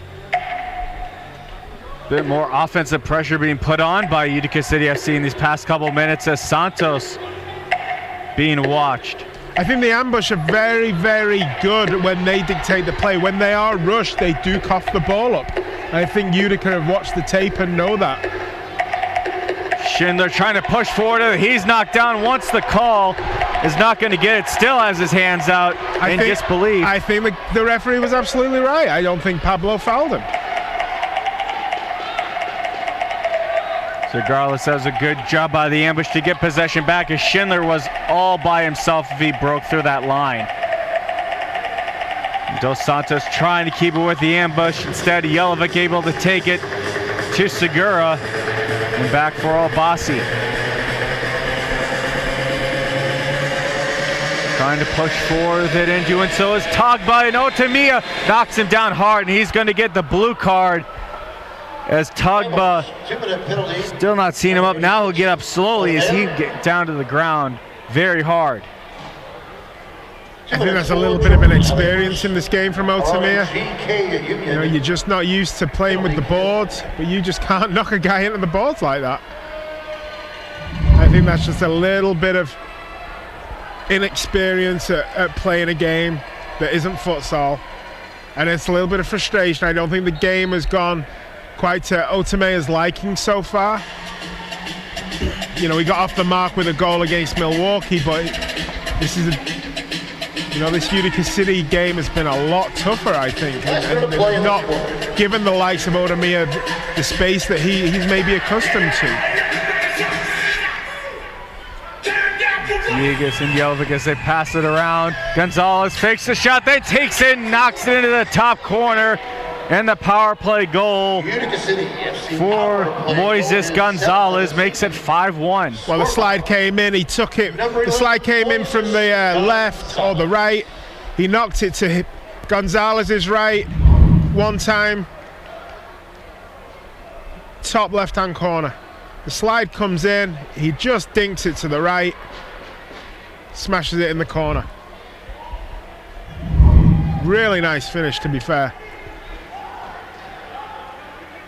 And Diego's being carried off there. He immediately took a sit down, now hopping towards the end of the bench as the ambush trainer heads over. And he's going to go just right back to the tunnel. And the way they haven't got maybe the biggest squad in the world right now, with the amount that's traveled here, you know, that not only do they want to win tonight, but they also want to rest in possession, as I say, and keep an eye on the game. But they don't need any injuries going into a game in 48 hours. Tony Wall is able to grab it in the corner. Two Utica City FC players around him, trying to get to Felipe, rolls down his back, and then goes to Momo, who goes down. He's going to get the foul called on Pablo, and Pablo's not happy about that one bit. Simulation. He's called it for simulation. He's called it for simulation. Warning against Utica City FC. Restart for the Ambush. I was going to say, I didn't think Pablo touched him this time or the last time either. Mida was able to win that past Schindler briefly, but it goes out of play. With just 6 seconds left, it looks like Utica City FC will just kill the clock, but they might go for one more. Schindler will send that ball spinning on its side down, and Pablo just Apollo, and that will end the third quarter with Utica City FC increasing their lead even more, and now they lead 5-1. A really good third quarter by Utica. They took the chances well. I mean, they got not only a gift when Otamir was in the box, but also they got a gift when Andre Braithwaite had that really good chance and hit the crossbar when it looked easier to score, to be honest. Again, same as the first half, really. The Ambush had a couple of chances here or there, but couldn't make anything of them, and then when Utica got their chance, they just buried it. And a really good last goal by Gonzalez. As I say, the slide came in, he knocked it to his right and powered the goal into Pablo's corner. Remembers what you like and is always with you. Get the app that gets you. During this break, we'd like to remind you that the Ambush would like to thank Mitre USA for providing today's match balls. Mitre, founded in Huntersville, England, is among the world's oldest sporting goods brands, starting production in 1817. Mitre is a proud partner of Major Arena Soccer League, providing arena-specific match balls to both the MSL and MASL2. The MSL and Mitre share a long-term vision to see arena soccer grow in North America. Mitre's Astro Division ball is the official game ball for MASL League play. It's designed specifically to play on artificial surfaces. It features a more accurate flight path than the average ball, has a 30% reduced bounce to make it play more efficiently in arena soccer. As you are watching the Ambush on MASL TV, you can catch every game each week on the league's official streaming home, MASL.TV. Also, I mentioned that Bo Yelovich with his goal there as well. Really nicely taken header. And it wasn't just the header, it's the fact that he knew where to stand, he was reading the play, and knew that, I think it was Diego's that had the initial shot that hit the glass above the goal. He just knew where to be to get that rebound. And DeSantos couldn't get back in time to clear it, but a really good headed goal by Bo Yelovich. And I've been, as I say, there's only two. I can't express how impressed I've been by this Utica City side. Not only as a defensive unit, but how clinical they've been going forward too. They've come in here with a definite game plan, and they've executed it perfectly. And now they're just looking to close the game out, get the win, and rest up and come back in 2 days' time and do it again. And, you know, this is a bit of a morale crusher, I think, for the Ambush right now, is that knowing they're being beaten quite handily by this Utica team, and not only that, they've got to do it again in 2 days' time. You know, it didn't take long for the euphoria of the Milwaukee game to wear off. I mean, it's every single game in this league is tough, but the Ambush want to be in that playoff push. They want to be in the top four. Well, you know what, Utica's in a battle for the top four too, and you know, they're where you want to be, but right now they're taking care of you pretty handily. How's the standings stand right now? Florida And first in the Eastern Conference, 8-1, followed by Milwaukee, 6-2, as well as Utica, the team on the field today, 6-2 as well, as then followed by the Harrisburg Heat at 5-3. And then the next three teams, including St. Louis, Baltimore, and Kansas City, are all tied at 4-5. So the Ambush can't tie Utica this weekend if they were to win both games, but they can at least gain some big ground on Harrisburg and Baltimore. Harrisburg have been really impressive, you know, and they fell to Utica City last time out, 7-5. Florida's amazed me, you know, and they've got four of our old guard there. Robert Costa, Zach Reggett, Manfoot, and Gordy Gerson. They're flying right now. Baltimore Blast fans are not happy the way things go in their way, but you know, this was a big weekend for the Ambush to try and get some momentum going, you know, to show the likes of Harrisburg and Utica that they belong. And right now they kind of, you know, they're not showing that they belong in the top four, to be fair, and I need to see more. I said that at halftime, I want to see more. So the save by Perella off of Pepe goes out of play.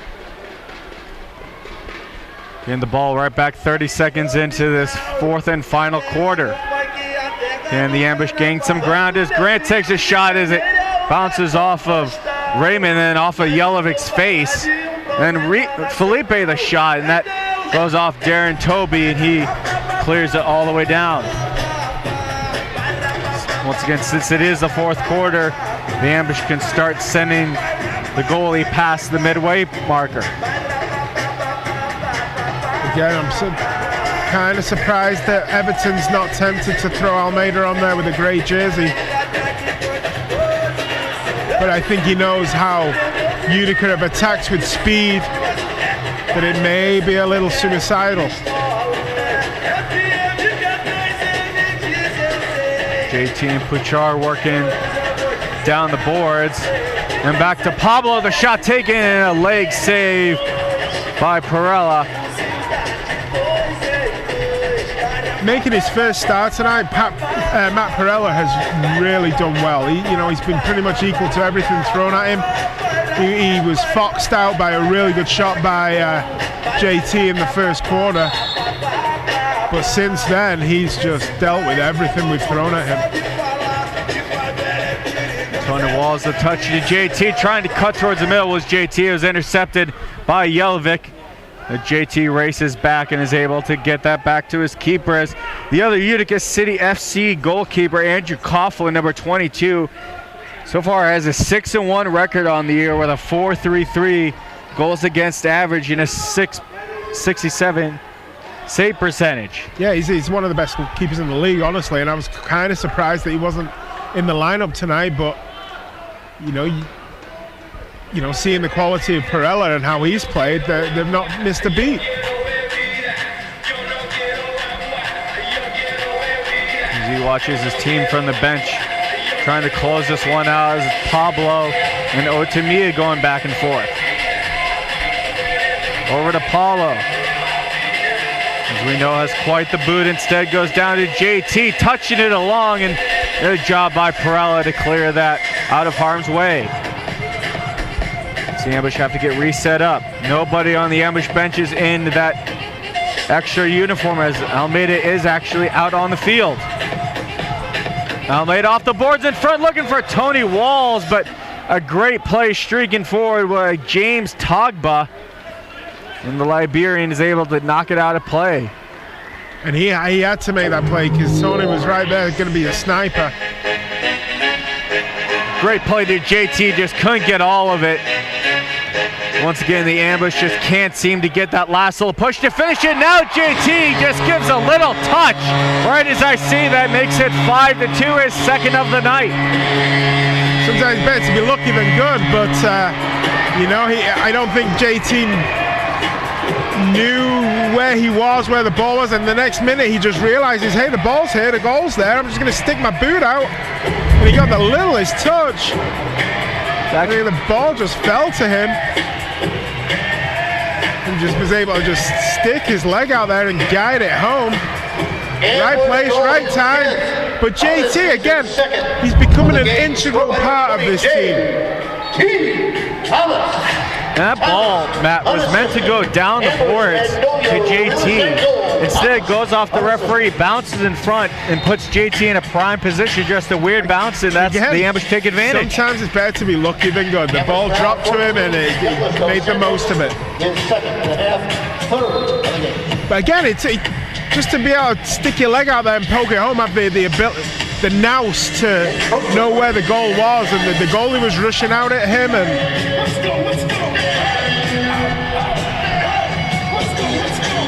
look at top corner with Segura. He just barely missed that as Obasi cuts in around Dos Santos, but loses that ball to Paulo. You know, if the ambush get a third here, it might put a little jitters in Utica. You know, we saw last week how momentum swings in games.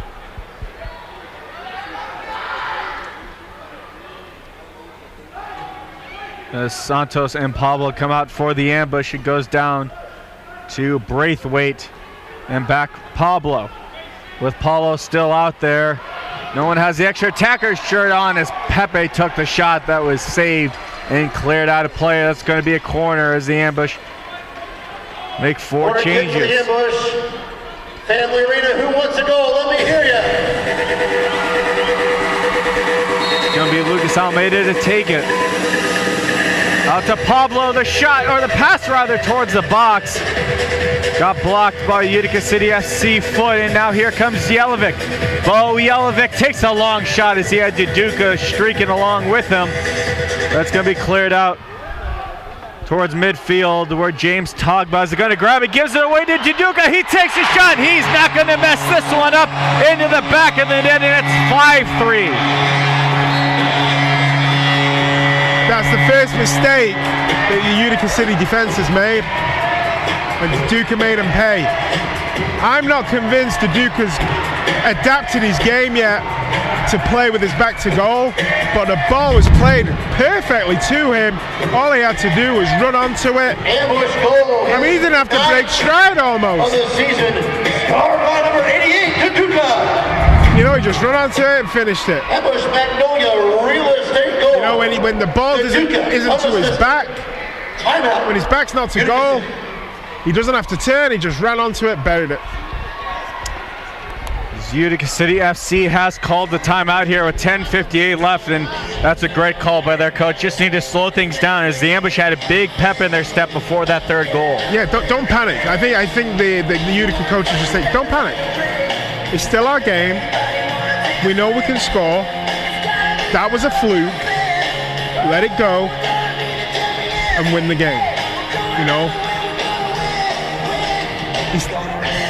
Again, but if you're James Togba, you know, if you're Bo Jelevic, you know, if you're Christian Segura and you've got to go back out and you know that one little mistake here or there now can turn this into a one-goal game, is there a little voice in the back of the mind doubting themselves? I don't know. I mean, the professional soccer player's mind is a fragile place at times. You know, 3 minutes ago, this game was dead and buried. Well, bouncing off that, now you also have, it looked like it was dead and buried going into the half, and now they had Diegas go down. They figure, okay, well, it's 5-1, we'll just save for next week. Now, this is a time where they need him, and he's all the way at the end of the bench, and it doesn't look like he's in any shape to come in. And you just saw Bo Jelevic there walking back to center, calming the players down, having his hands out doing the calming motion because he knows he's the club captain. One thing that easily could be the story of this game is the goalkeepers just shown there on the split screen.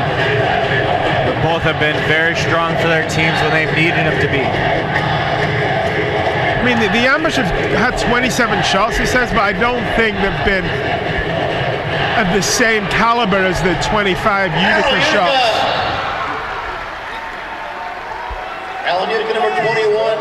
Foul there is on Toby. Dos Santos looking for the quick restart, able to quickly get to Jonathan Puchar. Now comes Pablo, talking immediately as he starts to step onto the field.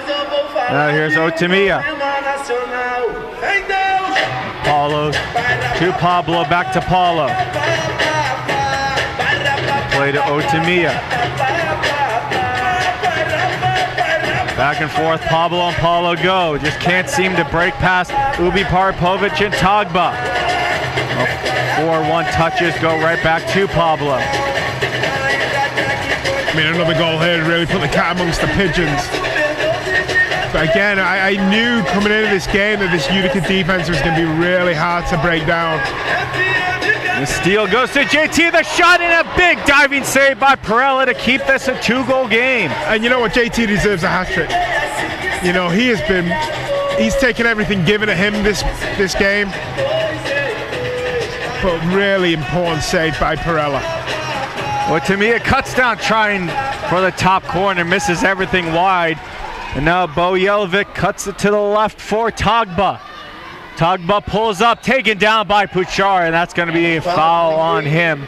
Yeah, easy call for the ref to make there. I don't think that shot by Otamiya, though, was that far away. I mean, it was certainly worth a look. After JT scored that one, the first one, might as well try every angle. You know what? Because even if you miss, you might get a rebound. The goalie may cough it up. You know, two of the Utica goals have come from rebounds tonight. I mean, you don't shoot, you don't score.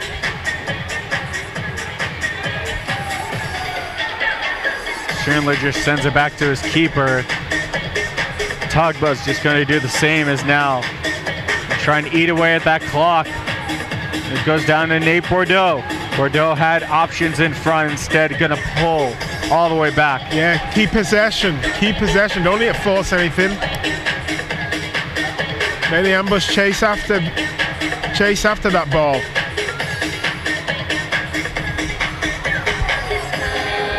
Well, calls for Tagba to come on. Instead, just holds it at the yellow line. Now off the boards, looking for Raymond. And Raymond goes up against Dos Santos. Paulo kicking at it away from Raymond. Now Dos Santos in the middle, that along with Tagba. And it comes free to Jonathan Santos. Santos wants to keep possession. Players hounding him. Puchar. Great pass to Otamiya in the ambush. Will have solid possession. Let's see what they can do here with 8 minutes left. There's still time on the side. A lot can happen in 8 minutes of indoor soccer. Almeida off the boards in front, and a goal. Anthony Grant, his ambush debut. Makes it a 1-goal game, and the ambush are not done yet. This team is amazing. I mean, like 3 years ago, this game would have been dead and buried, and you know, for the most part, it's the same players. It's Almeida, it's Adamson, it's Vadim Kodjakov, it's JT, but they don't know when to quit. And that's a really sharp finish by Anthony Grant. He's done that all his career. He made that look far too easy for how it was. And that the whole concept of the game has now changed. It's a 1-goal game again. Hey guys, it's time for... You have to think Everton, when it was 5-1, is probably saying, hey, this happened to us. We can do the exact same thing. And it's still that in their place. You could see that confidence just build with them as the minutes build in the fourth quarter. Momentum's a strange thing. As I say, it just ebbs and flows. But I'll be straight up honest. At half time, when it was 3-1, I was like, I thought there's no way that the Ambush are going to get back into this game. And you know, I need to learn myself that there's no quitting this team. You know, they brought it right back.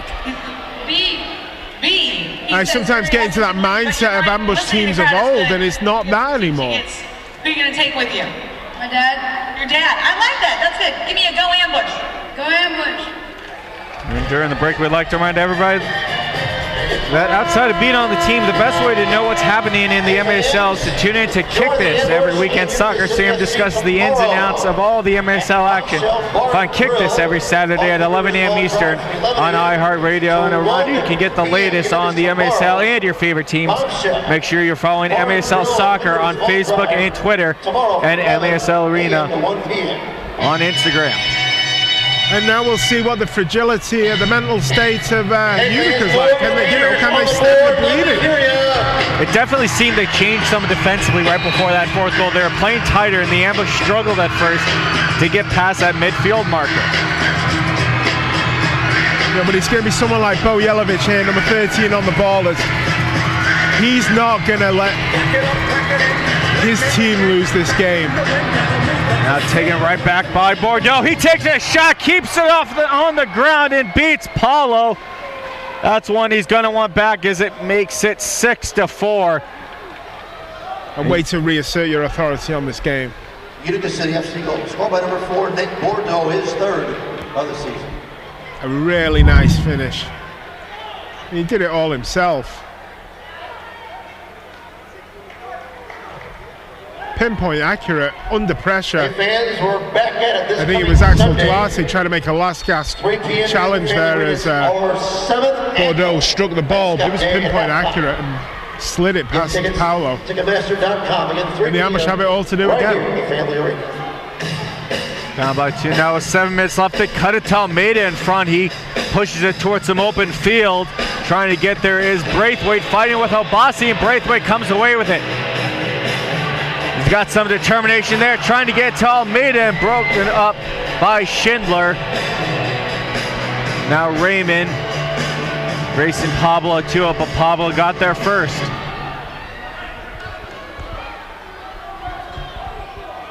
Nice pass up, finds Almeida, and now back for Paulo. Nice touch along, finds Felipe, looking in front instead, all the way up top. Pablo, the shot taken, tip, now to Utica, cuts, waits, the shot, and a big save by Perella. That was a big chance for Dutica, he just couldn't find a way. Otamiya hard off the boards. Pablo the rebound, and it goes off of a Utica City FC player in front. Pablo gain it back, touch to Otamiya. Shot taken, blocked by Bo Yelovic. Pablo to Paulo, crosses the yellow line. Maybe thought about shooting. Pablo again. They just go back and forth. Otamiya down low. Utica City will let us go back and forth all day. And Almeida trying to get the rebound off that, hits the post. Duca can't get the second rebound. There's all Brazilians out there right now for the ambush. Almeida the shot, hard off the glass. Bouncing, it will stay in play, and Otamiya trying to get it away from Bo Yelovic. Raymond going in, and big header save by Paulo. Heads up play in every sense by Paulo.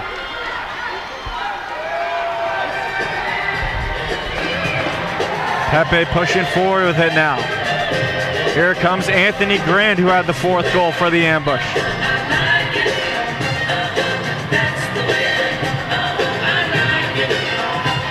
Paulo Santos. Look to Santos on their far side. Grant and Tony Walls in the middle. The Ambush can't find a way through. As I say, they've been organized and disciplined, and they've kept their shape all game, this Utica City defense. I say they'll let us spray it around the back all day. Just eating the clock and waiting on a mistake. Walls was able to push it into the box, but Perella created a nice cove around there to retrieve the ball. Now Dos Santos able to get away from Momo.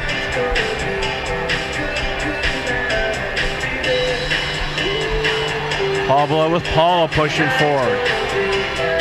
Here's the corner, Walls. Back up top, Pablo trying to send it far side corner. Pepe taken down, no call those. The crowd wants it, streaking into Santos, he gets the ball. Here's Pablo stepping forward. A nice move at his feet, and then that's a handball, no call. It was a call. Oh, now does it called? I didn't hear the whistle at first. Called it. Handball foul against Utica City. I think it was a little harsh in the fact it did hit his hand, but I think it was a lot more ball to hand. It was kicked into his hand, definitely. But Pablo was about to pull the trigger. You know, it was the denial of a goal-scoring opportunity to a degree, and it had to be called. That was number 13, Bo Yellowback, his first. Lucas Almeida is out there with the extra attacker uniform on. Utica, the hard shot, and a good save by Perella. Great shot by Utica, but Perella was equal to it. Really nice save. Underrated save. Walls to JT Thomas, the give and go back to Tony Walls. Leaves it for Almeida. Nice play trying to get it around Momo. Back for Almeida. Jovic watching up top. And JT in a bit of a problem, able to get the ball away though. To Pablo. Touch to JT for the hat trick. The shot and a big save by Perella as he stood tall.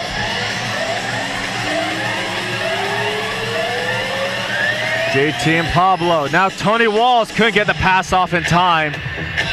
But it goes to Lucas Almeida. Open on the near side. The shot. What a goal! Oh my goodness! I don't know what went first, but that first shot was absolutely incredible by Almeida. I think it went in off Almeida. I'll be honest with you. I think Tony Walls was just making sure. What a hit. Very reminiscent of that goal he scored off the underside of the bar. I think it was overtime win against Florida last year. But we'll take another look at this. I think this went in. I think it went in off the bar and down. Oh, yes. And then came back. But either way, Tony Walls just followed up and just, for insurance purposes, made sure. But I'm going to give it to Almeida just because I thought it was a heck of a strike. That definitely looked like it bounced below the line. Definitely a strange bounce. But it looks like Almeida will get credit for it. And once again, the ambush are not out of this. Scored by number 10, Lucas Almeida. It's a lot less time to work. They're giving it to Lucas. Almeida unassisted. And that's a big one for Almeida. Missing the beginning of the season with an injury and then being able to come in here and gain a big goal, your first of the season. That's got to feel good as now here's Otamiya. Took a shot that was blocked in front by Obasi. Well, what a last 2.5 minutes we are due here tonight. Jovic off the bench almost stole that away from Pablo as Almeida's back out there. He's been immense tonight, Jovic. I've got to be honest, he's really impressed me. Otamiya down low, took the shot. Pablo able to get the rebound before it goes to Bordeaux. Almeida with time, down low to Utica. Wait, shoots, he scores! Utica ties it at 6, just slips it around Perella, and they're going crazy here at the Family Arena. I'm amazed. What a goal, first of all, by Utica. That's the best goal he scored for the ambush since he's been here. A sharp finish. But I am amazed that with 2 minutes to go, we are level at 6.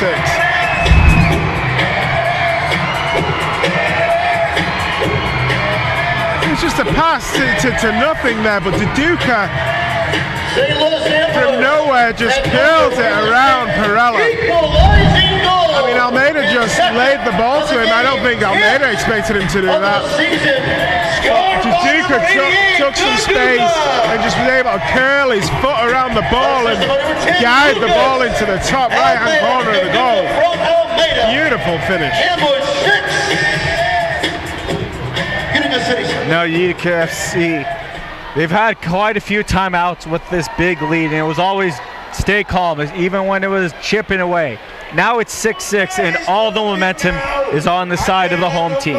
What is being said here in the Utica City FC? You got to go back to work again. We're back to square one. But I think if I'm the Utica City coach, I say, look, we've had the measure of this team for 58 minutes. I need to have the measure of this team again for 2 more minutes. I think Utica have been the better side, honestly.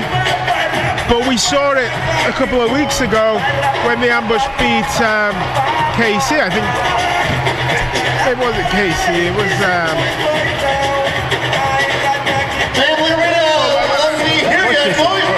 Anyway, I think the ambush won a game where I don't think they were the better team. And Utica have to think they can't let that happen to them. but they just look a little shell-shocked. Do you see their heads just hanging a little bit more? I looked at Schindler there, and he just looked like he couldn't believe when he looked at the scoreboard what happened. Now they're going to the bench and trying to sort stuff out. As maybe a bit of miscommunication, and this is exactly what the Ambush need to take advantage here. And it was the win against Tacoma I'm going back to. I think Tacoma were the better team, and the Ambush, you know, somewhat fortuitously, somewhat having to work and keep at it, got the victory. And then, you know, the same can happen tonight. Segura, the big shot, it was blocked in front, I believe, by Felipe. Now here's Santos. A lot of time to work for the Ambush. Heard a whistle, there it is. That's going to be called on Utica City FC, and Everton is freaking out to send the ball forward. Perhaps get a change. Get all new men out here, and here comes Paulo. Calling up Pablo, here comes Douglas Dos Santos. Bo Jelvik had the foul. And it's touched in. Pepe looking over his shoulder. Couldn't get the header, and Jelvik, a nice play. Boxing out to his keeper, can get to the ball. One bounce looking for Gonzalez. That's going to go out of play. And the Ambush get the ball right back. In the first half, that ball would not have gone out of play. They seemed a lot more crisper. The passes seemed a lot more on point. And I think they're rattled right now, Utica. They can't believe they've let it get to this point.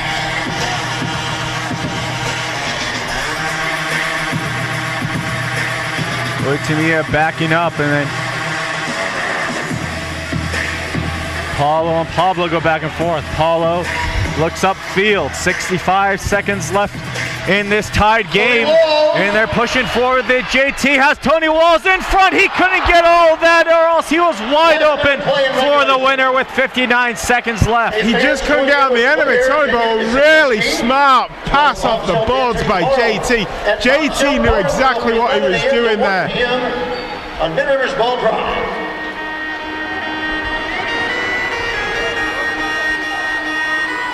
Long shot, trying to find Gonzalez, able to do so. Paulo steps forward. Felipe wide open, gonna use him. Jonathan Pouchard. Cutting towards the middle, here comes Pablo. 40 seconds left in regulation. Santos, the shot stays on the ground. It bounces up in the air, and a good punch out by Perella. As he fallen down there, it looked like he was down and out of it for a second. And now 25 seconds left. One more throw of the dice for the Ambush. Pablo to Lucas Almeida, the shot, diving save. Otemia, the rebound goes off the glass, and that ball will just barely bounce out of play with 11.4 seconds left. Jelvik all alone off the boards in front, and Pablo able to get back there, steals it from him. 2 seconds left, one. And after a crazy game, the Ambush fight and claw, and we are going to overtime here at the Family Arena. Amazing, absolutely amazing. And second game in succession for the Ambush that they have to play a 10-minute sudden death overtime session. The last one they prevailed. Why not again? The Ambush have absolutely no business being still in this game. But the way they graft, the passion that they show, the never say die attitude has got them out of jail again. It got them out of jail last week against Milwaukee. It got them out of jail against it was the Tacoma game I was going back to.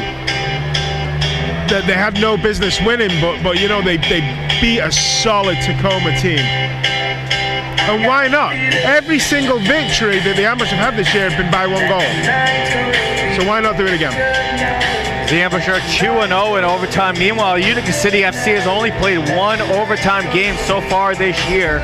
It was a 5-4 loss to the Baltimore Blast. on December 29th.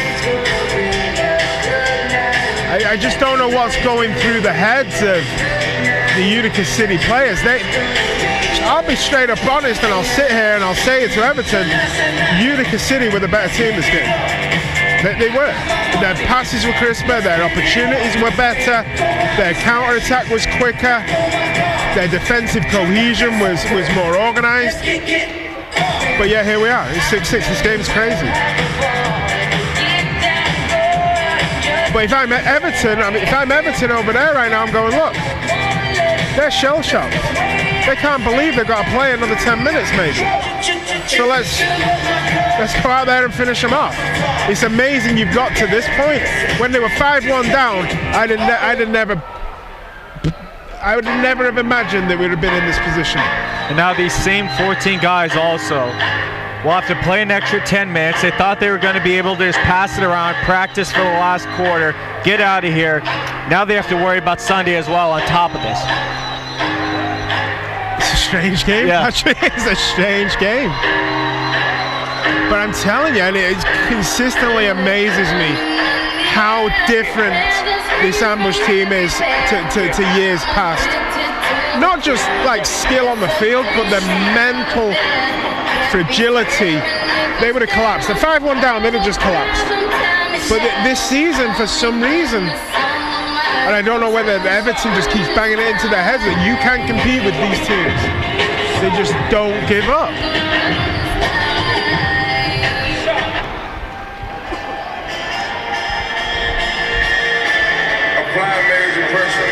Who will change sides as Paulo and Perella gave each other a nice little acknowledgement.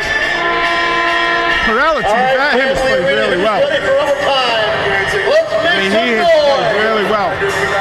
He needs to recover. He's played a great game, and unless they come out of here with a win, it's all going to be forgotten. Same for Paulo. Paulo's had some really important saves also.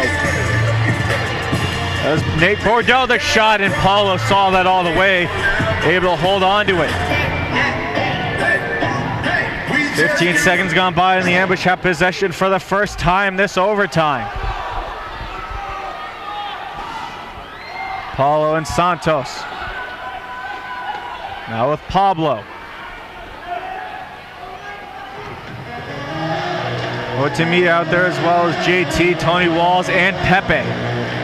Now it's Jelovic, Molo, Bordeaux, Togba, and Obasi for Utica City FC as it goes into the corner. Tony Walls catches Perella out of his net. Trying to lift it around him, can't. Up high in the air, Momo kicks it into JT's face. And then the foul is going to be called on Tony Walls. He doesn't agree with that. James Togba to restart it. Errant pass finds Tony Walls. Good takeaway by Pepe. Now Pepe into the corner with it, takes the shot, and Perella is able to knock that up in the air. Ambush keep possession. It's been all ambush so far, the first minute and a half.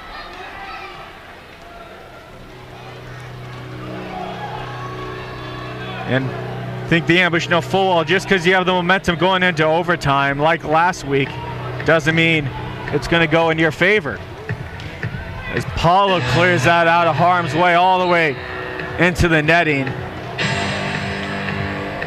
I can go either way at this point, really, can't it? This is just a lottery. Who can be the man of the moment? Who can stick their chance away? Felipe was the hero last week as a whistle was called.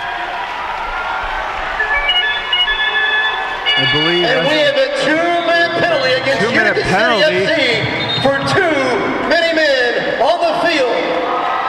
So you heard from Brian Roth. It's a bit out of nowhere, but that is. I was trying to figure out what happened there because I thought he was calling a 3-line pass, but I was like, well, he wasn't passed behind. the line, he passed the line, so well, that can't be right. And then I trying to figure it out, and then they're like, going to the box. Wow, this is massive for the ambush. Their first power play of the game, and it comes at the biggest time yet. The ambush a power play percentage of 38%, 8 goals And the for. Ambushes are about to go on a real living now real estate power play. So they are going to officially call it, and we will see who's going to take it for Utica City FC. There's not a lot of people that you want to be missing in this situation.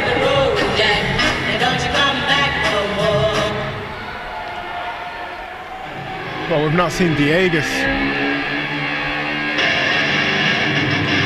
I thought about that for a split second. Yeah, you have to think about him having to get back to the bench then. That's the only thing. For sure. But otherwise, that'd be a great idea. I mean, it crossed my mind, you know. For Utica City, number 7, Momo. As Momo's going to serve it, the ambush are going to have to keep an eye on him if it goes the full 2 minutes. But the ambush best chance to win it here. Tony Walls and Pablo start by giving it back and forth. They have Almeida on the near side and to use them. Lucas Almeida getting away from Raymond. Pablo to Almeida as they close in. Starting to constrict that box. Pablo down to Tony Walls in front, trying to find JT for the hat trick. That's going to be cleared high up in the air. Pablo and Raymond going for it, and it's going to be cleared back for Lucas Almeida. I would love nothing more than to see my fellow countryman bag himself a hat trick in this position. He's set up in the box. Almeida closing in. Tony Walls, the shot, one-time shot that was blocked by Perella. Goes back out. JT, the one touch out to Tony Walls. Ambush looking for that perfect pass with less than a minute left on the power play. Almeida trying to feed it down to Utica. Instead, going to be deflected by Raymond. He races off for a change, and out comes Nate Bordeaux. He had the 6th goal for Utica City FC. Almeida has some space, might think about shooting instead to Pablo. Pablo goes to the outside. Tony Walls now down in the corner. Beautiful pass to Almeida. Crossfield, the shot taken, and Perella blocks that wide. And Bordeaux's going to be in a race for it. Pablo racing after him. Bordeaux gets to it, breaking in the shot, and a giant save by Paulo. Bordeaux against Pablo. Bordeaux's winning that race every day of the week. Pablo tried real hard to get back. I mean, he's still out of gas. He's running off to the benches, Pablo. As Momo is out of the box and we are back at even strength. A very good kill for Utica City FC as it goes to Bo Jelovic. The shot taken, he just misses it wide off the glass. I mean, it's too well die time. It's too well die. Who's going to stand up and who's going to be the guide? Onawa Obasi for Jelovic. Instead keeps it with him. Jelovic, the shot blocked by Paulo in front. Anthony Grant able to get away, and then the whistle, and it's going to be a handball on the ambush. His second. The ambush really didn't get much going on that power play. And Utica calls timeout. You know, maybe I would have liked to see them pepper that goal a little more, but it was probably Bordeaux that probably had the best chance of the penalty, but Paulo came up big. We're almost halfway through this overtime.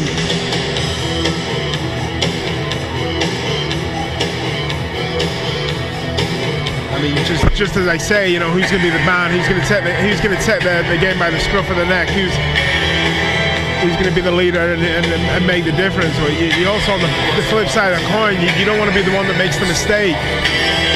You know, you don't want to be the one that costs your team the game. You know, the pressure for the defenders is immense. Utica City FC finds himself in a position they have not found themselves in for the first little bit. But now they get the restart.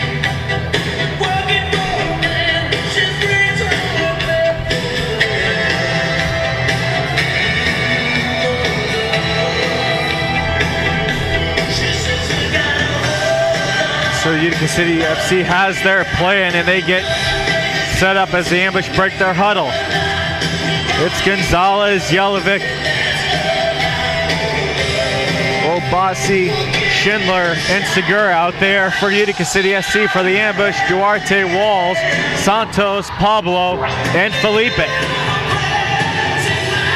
Gonzalez, the pass over, finds Segura, waits, and then the shot blocked in front by Jonathan Santos. Yeah, it was, and he knew it. He was pumping his fist. He knew that was a big, big block. It goes back to Obasi. Obasi to the corner. The shot just misses the net wide. Paolo maybe got his fingers to that. Looked like less than a foot wide as Obasi again slows it down with Santos right on him. Nice touch over to Schindler. Obasi trying to cut towards the middle, has nothing. Has to go back to Schindler, over to Gonzalez. And then back for Jake the Snake Schindler.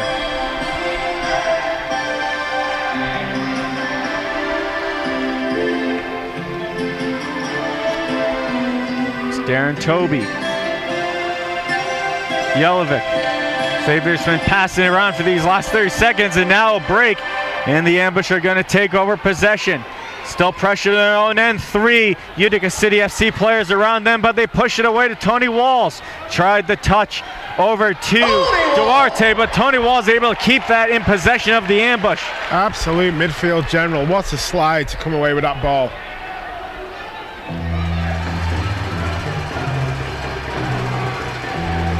Now Paulo past the midfield marker. Getting it down to Andre Braithwaite, trying to push past Darren Toby. He's able to do so, but the ball goes with him right to Perella. Good header by Pablo. Able to get it to Otamiya. Now Puchar. Just going to slow it down as they're a bit bunched up. Pablo cutting in. Looking to go off the boards in front. He does. It bounces off JT, but wide of the net. Ambush hold on to it.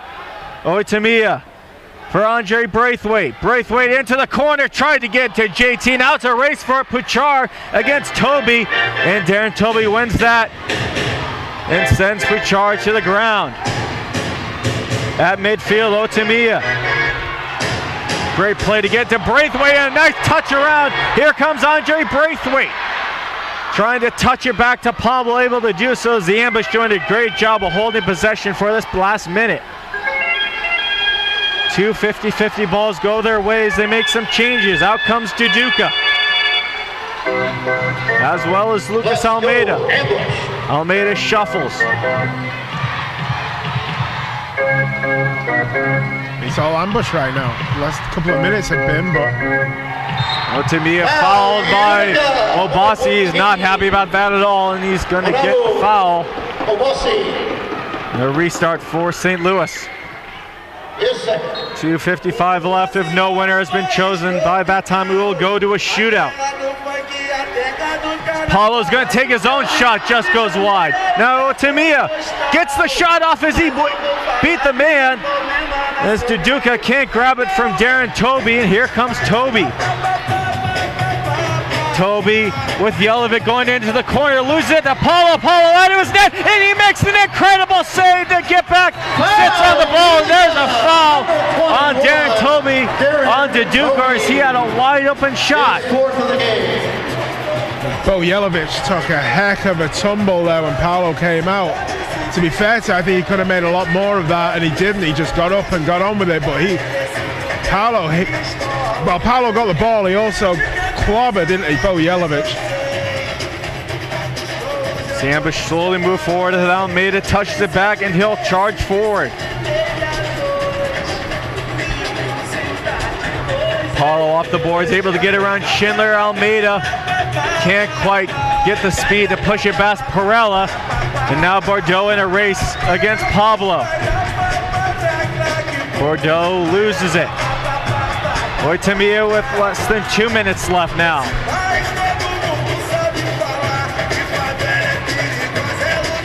Bordeaux's really impressed me today.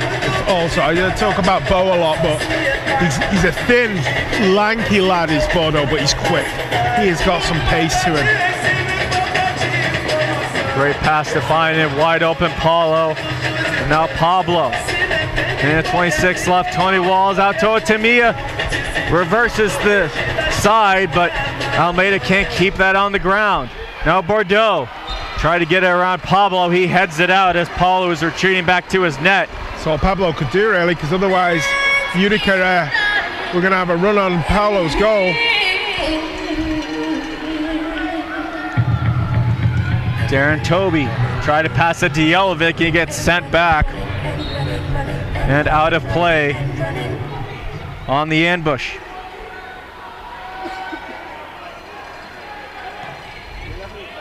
Last minute of play in overtime. Raymond Shred held up by Felipe. No call as he gets it back to Obasi.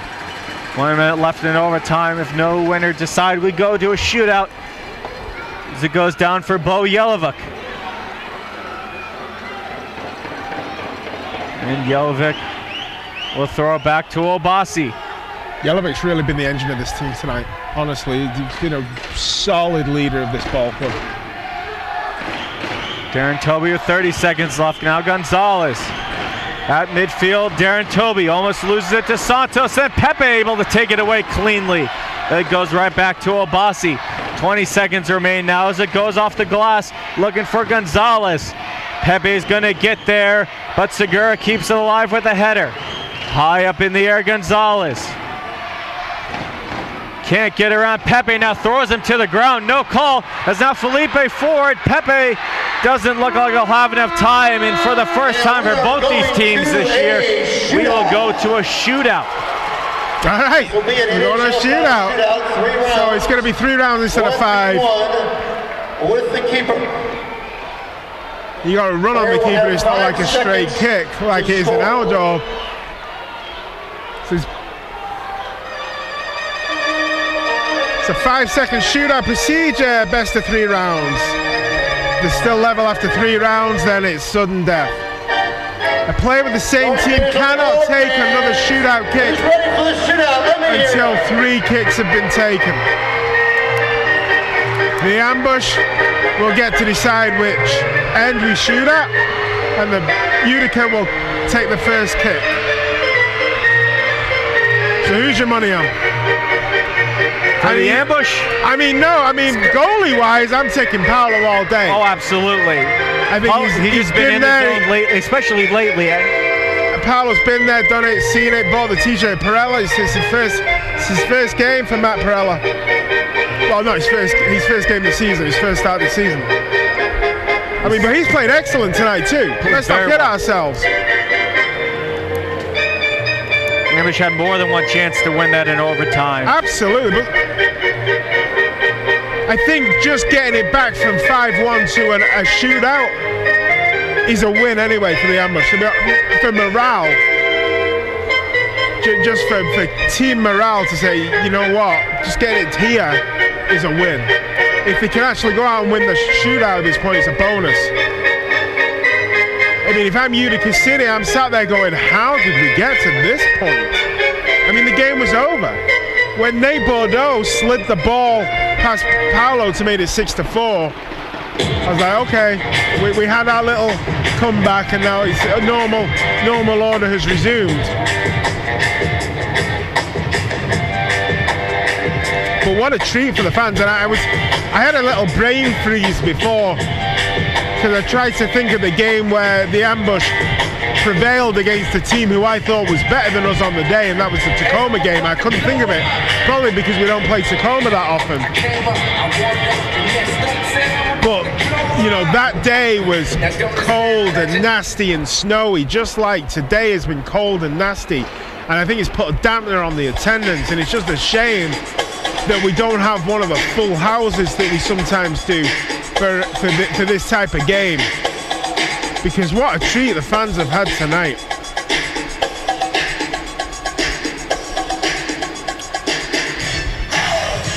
Again, fans, this will be a 3-round shootout. 1v1 against the goalkeeper. 5 seconds to score. The 5 seconds starts So that 5 seconds can end up being big, as you remember last year when the ambush won that game in the shootout. It was won. Apollo just killing enough time. Gordy Gerson ran out of time. And to be fair, it wasn't Paolo. It was. What was Connor? It was Casey. Yeah. Casey. Yeah. Here we go. But Gerson, you're right. Gerson tried to get Q. Get on your feet, make some noise. Tried to get Q. He said he was smashing it, and the ambush won the game.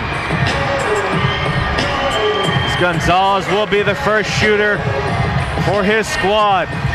Both teams at midfield. Gonzalez steps forward, the shot, and it goes wide. And that's big as the ambush have Utica stepping forward, and he's got quite the boot as we've seen. Well, as I say, I was kind of not critical, but I was stating that when his back to the goal, he's not as sharp as, because he's such a big boy, he can't turn. But we saw with his breakaway goal, when he's facing goal, he can finish. And he does right there. Utica makes it 1-0 in the shootout, and that's giant. Now steps forward. I didn't want to jinx him by saying he's going to score, but I had a feeling. Same spot too, just to the right of Perella. Bo Yelovac. What a game this lad's had tonight. Pushes it forward for himself, and that was easy for Bo Yelovac. Ties the shootout at 1. Number 33, Pepe. Perella returns to the end. Here comes Pepe, a fan favorite here for the ambush. My son's coach at Missouri Rush. Pepe moving forward, then takes a shot, and he scores. Pepe 2-1, and all Polo needs to do is come up with a big save. And it's going to be a man, you said, if he's not had quite the game he probably has hoped he's wanted. Christian Segura. No, Paulo stops this, the game is over. In comes Segura. He fakes to the right, a shot, and a big save by Polo, and that is it. The ambush come back in a crazy win here at the Family Arena. Unbelievable. The ambush had no business winning this game. But you know what? They never stopped. So therefore they had every business winning this game. Unbelievable, Patrick. If you'd have said to me at 5-1 down, the ambush were going to come away with a win tonight, I'd have thought you were talking Mandarin. Even 6-1, they take it 6-4. When Utica City, it seemed, takes the sails, the wind out of everybody's sails. When Bordeaux scored that goal, and he slid that ball past Powell, I thought, all right, normal order is resumed. They just stepped it up again. Utica City have to wonder how this got away from them. They were in complete control.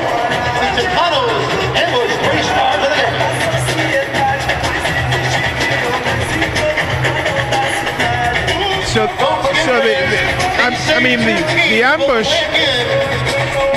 got a 5-5 on the season, and from a 0-3 start, that's quite. That's quite the comeback. They've won 5 games and lost 2 in the last 7. They've won every single game bar the shootout by 1 goal. And this team is something else. 2 goals and a shootout goal.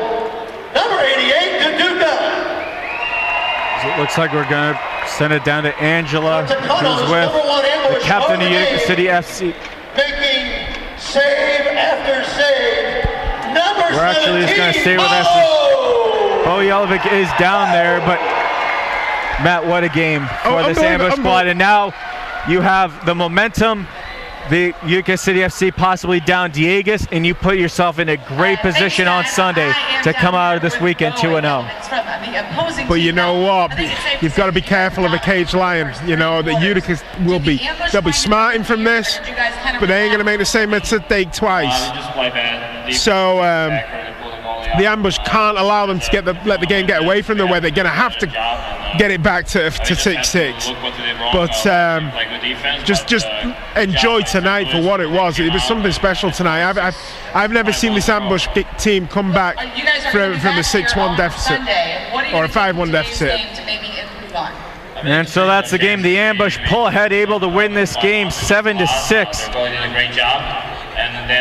As for the St. Louis and Utica fans, the next game will be here Sunday, as it's the annual mascot game here at the Family Arena. Make sure to get your tickets from that if you're from St. Louis. If you're from Utica watching this game or elsewhere, I encourage you to watch that mascot game, as it is always a show. As the Stanley Cup champion mascot Louis will be in attendance. He's always good as... You had to get that in, didn't you? I always have to get that in. Every opportunity. Always have to get that in, and I'm never going to forget it. But the next home game for Utica City FC will be against the St. Louis Ambush team on Friday, January 31st at 7 p.m. versus the Ambush, and then February 9th versus Rochester. Make sure to get your tickets for that. Is for Matt Bird, I'm Patrick Kelly. Thanks for watching the Ambush pull off the impossible, and we will see you next time on MASL TV.